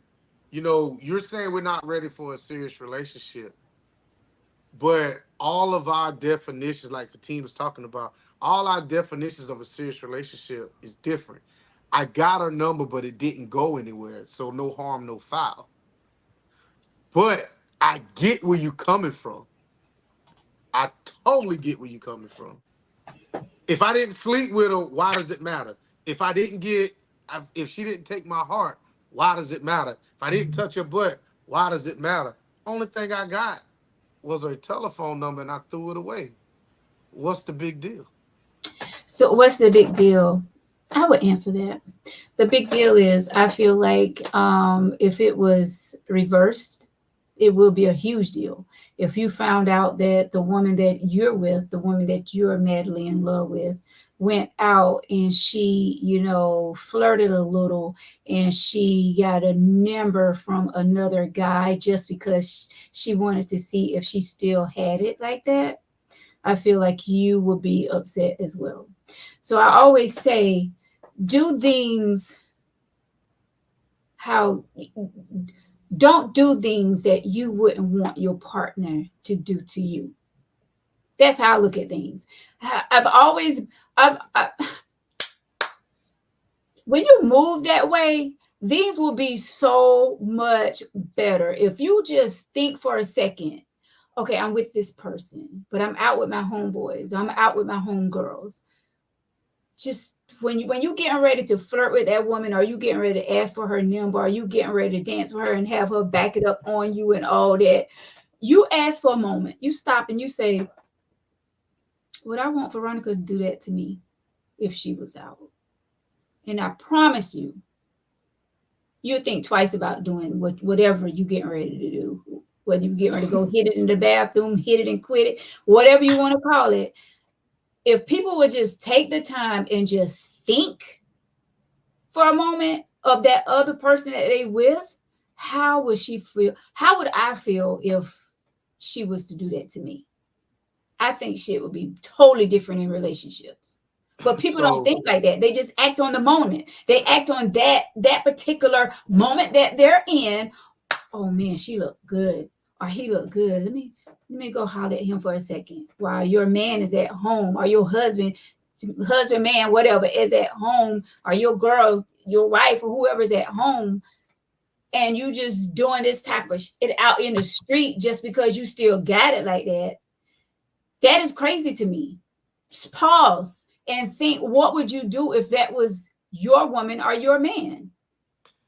So you gave a lot of scenarios that is factual, but what about I hate to do the what ifs and the what ups, but I'm a damn sure do it right now.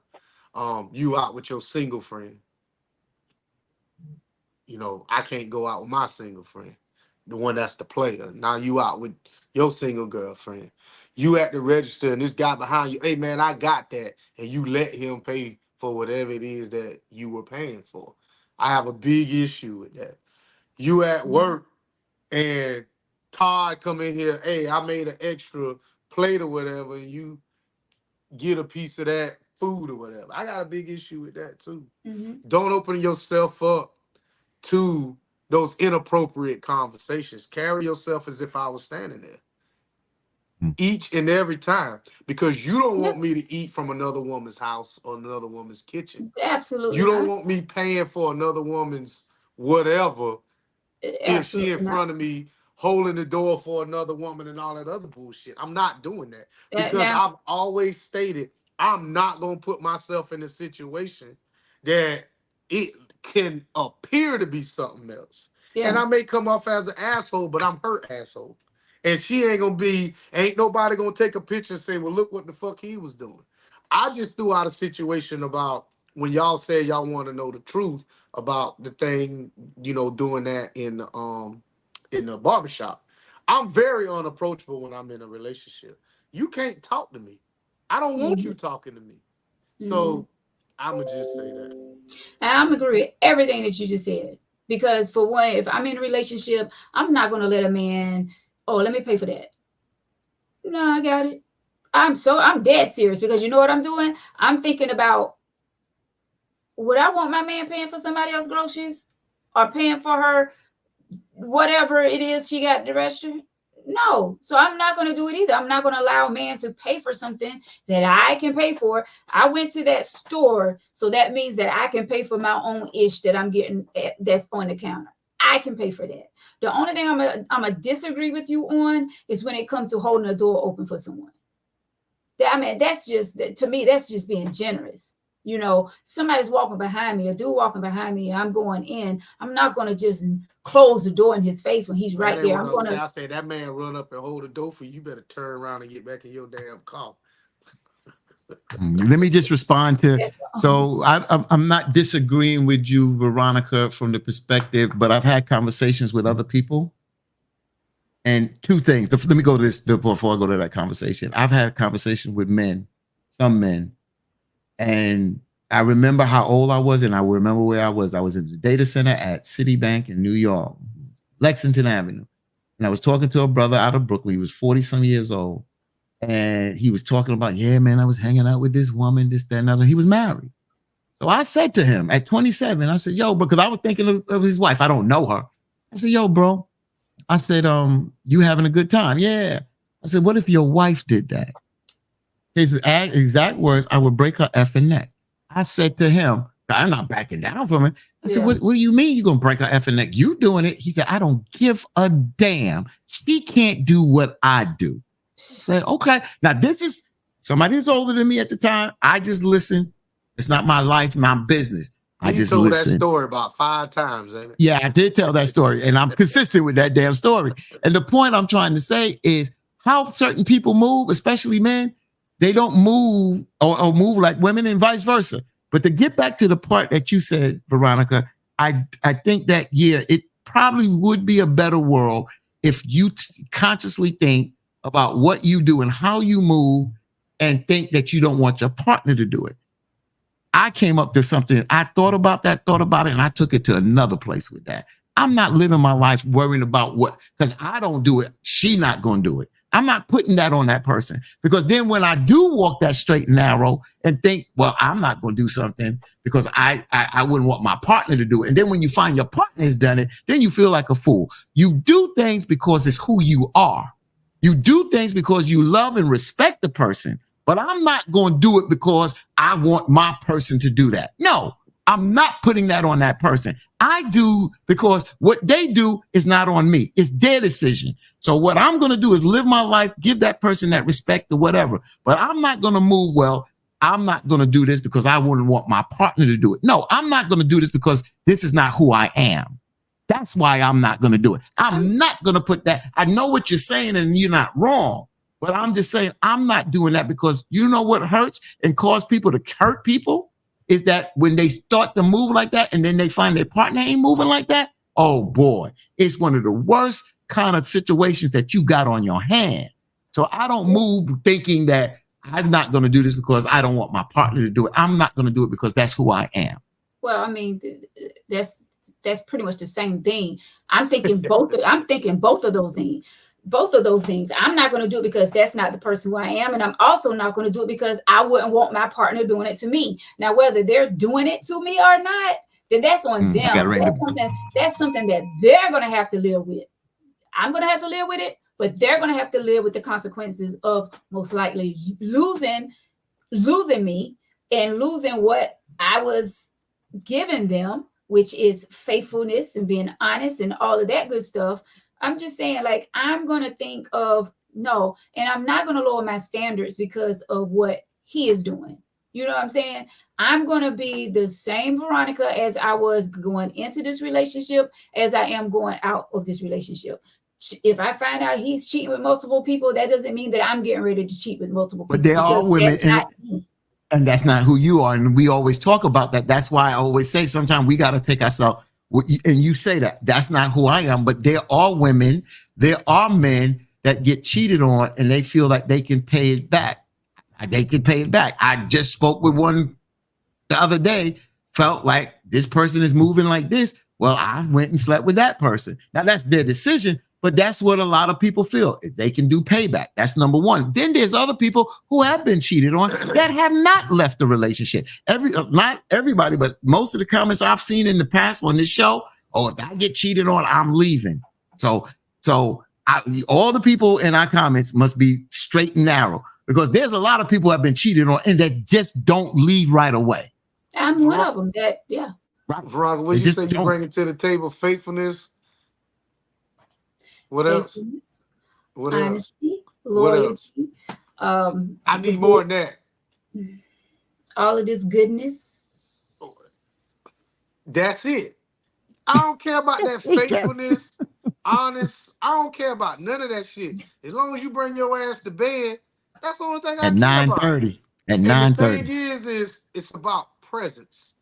As long as once your presence doesn't affect me anymore, then that's when the disrespect will enter the relationship. I feel like if I don't care if you there or not, it is what it is.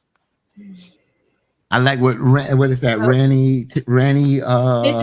Tatum, Miss Rainey, Miss Rainey. I don't. Okay, She's Miss out of New Rainey York. Tatum. Ladies, you can't do what a guy do and still be a lady and be ladies. Facts. And we've told y'all can't. Sometimes we can't beat you at your own game, and y'all can't beat us at our own game. If that's the game we playing, y'all try to. You can't. If that's the game we're playing and we masters at that game, you can't beat us at it. You know what? Miss Rainey.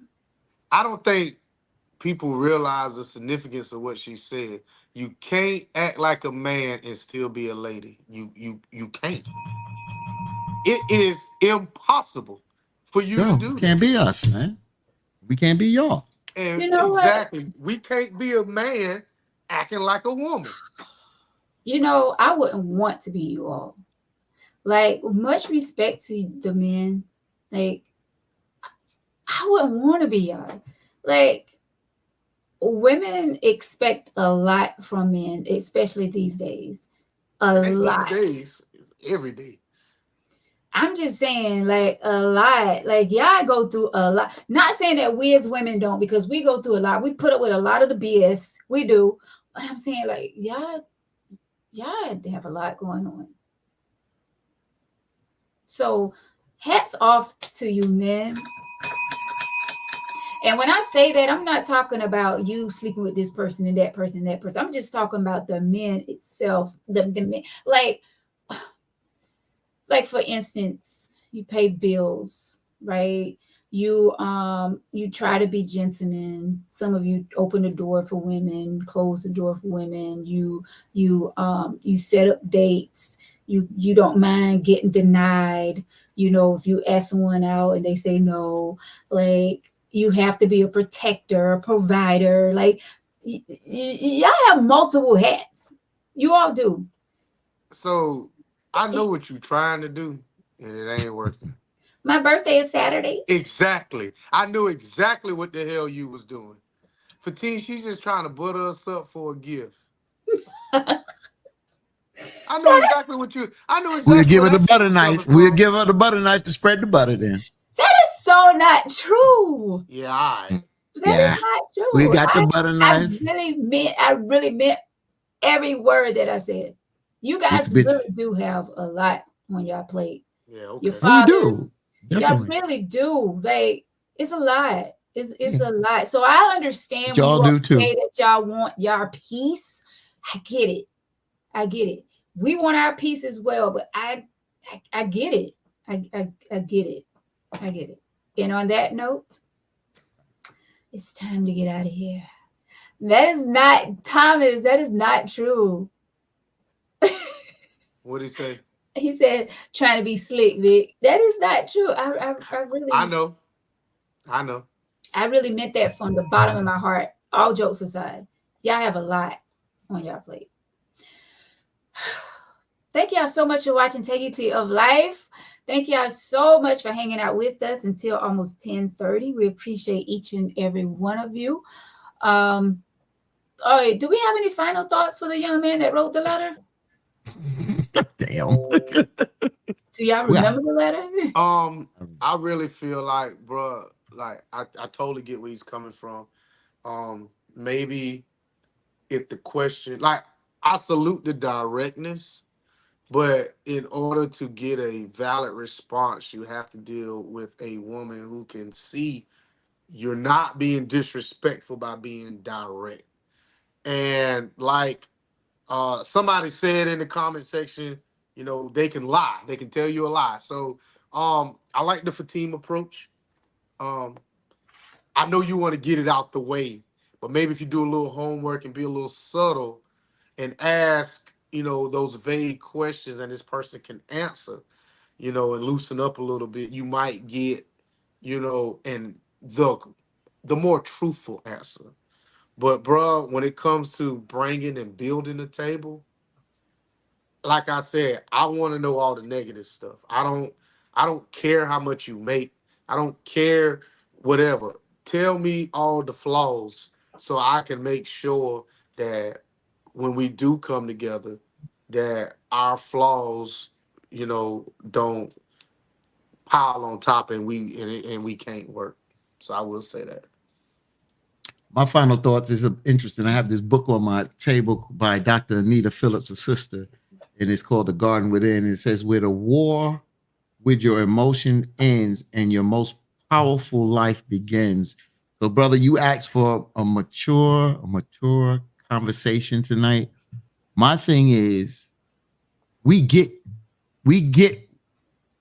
where you coming from. You know why? Because we've walked in your shoes. But did you miss the lesson? Did you miss the lesson? Did you let your emotions, because of the question, override you? And even though you may be right to eventually walk away, it could have been a learning moment to have the conversation. Don't let the emotions cloud you. Not to say you was wrong in a sense, but when you have that when she put that question out, I had a conversation about it. See what her mindset, where that's coming from. You don't even know her background. Do you know her background? So you said you really wanted to hear what we had to say. Again, we all deal with emotion, but sometimes we let our emotion make us make a move where we could have learned something from that. And you understand? So I think that next time, have that conversation. And then you can even say, I really don't like those type of questions or whatever. But when you have a conversation, now you're exchanging ideas. And when you exchange ideas, people learn, because sometimes she could have learned and walked away from there after y'all had a conversation. I would never ask somebody that question because I've learned how that may be offensive to someone. But once your emotion got and you walked away, the learning and teaching moment went with that. So that's my advice to you. Try to control your emotions, use your mind, and then have some conversation and then make a decision. My final words, bro. Great advice from both of you. To this young man who wrote the letter, thank you, first of all, for writing the email letter. We appreciate you. I always love when, like I say this before, when men write into the show. What you bring to the table, I do feel like, you know, making that a question on the first date is a little risky. I don't know how old they are. You know, me being in my 40s, you know, I feel like that's kind of a juvenile question at, you know, for a first date. But in your 20s, that's different. But I don't know. I just feel like if we're trying to go somewhere, if we're trying to, you know, take it to a relationship level, I do feel like we need to be, you know, trying to build something together. And yes, I do understand, you know, the things that come along with that. You had a past before me, so there's got to be something out there that I need to know about, you know, that, like Victor said, tell me the bad things as well as the good things. Yes, all of that. But I feel like in order to, I feel like you don't need to wait a year or two down the road to start having these conversations. Absolutely not, because by that time feelings are involved, your heart is involved most likely, and then you have these conversations, and it's like, we should have talked about this a long time ago. So I do feel like having conversations early on the start of building this friendship relationship is important to have. So we definitely need to stop being afraid when we first, getting into the friendship zone. We have to stop being afraid of asking these important questions and not waiting until you build something and your heart is there. And now at this point, it's kind of hard for you to get away from it because your heart is there. You already had sex and all of that stuff, and now, which adding sex onto it is now making it a bigger thing, because now your heart probably really is into it. So having important questions, and I always say conversation is so important. I feel like we do need to have more honest and open discussions when it comes to starting relationships, friendships, or whatever. But once again, thank you so much for your email letter. Hopefully we helped you out a little tonight. If you would like to be a guest on the show, if you have an email letter, if you have a topic suggestion, hit us up, tangyteaoflife@gmail.com. Thank you, Brother Fatine, all the way from WBLS radio station, New York. Thank you, Vic White. Thank you to all of you out there who watched the show tonight, who left comments, who watched the show and didn't leave comments. You was just there and supporting us in that way on YouTube and also here on Facebook as well. We appreciate y'all so much.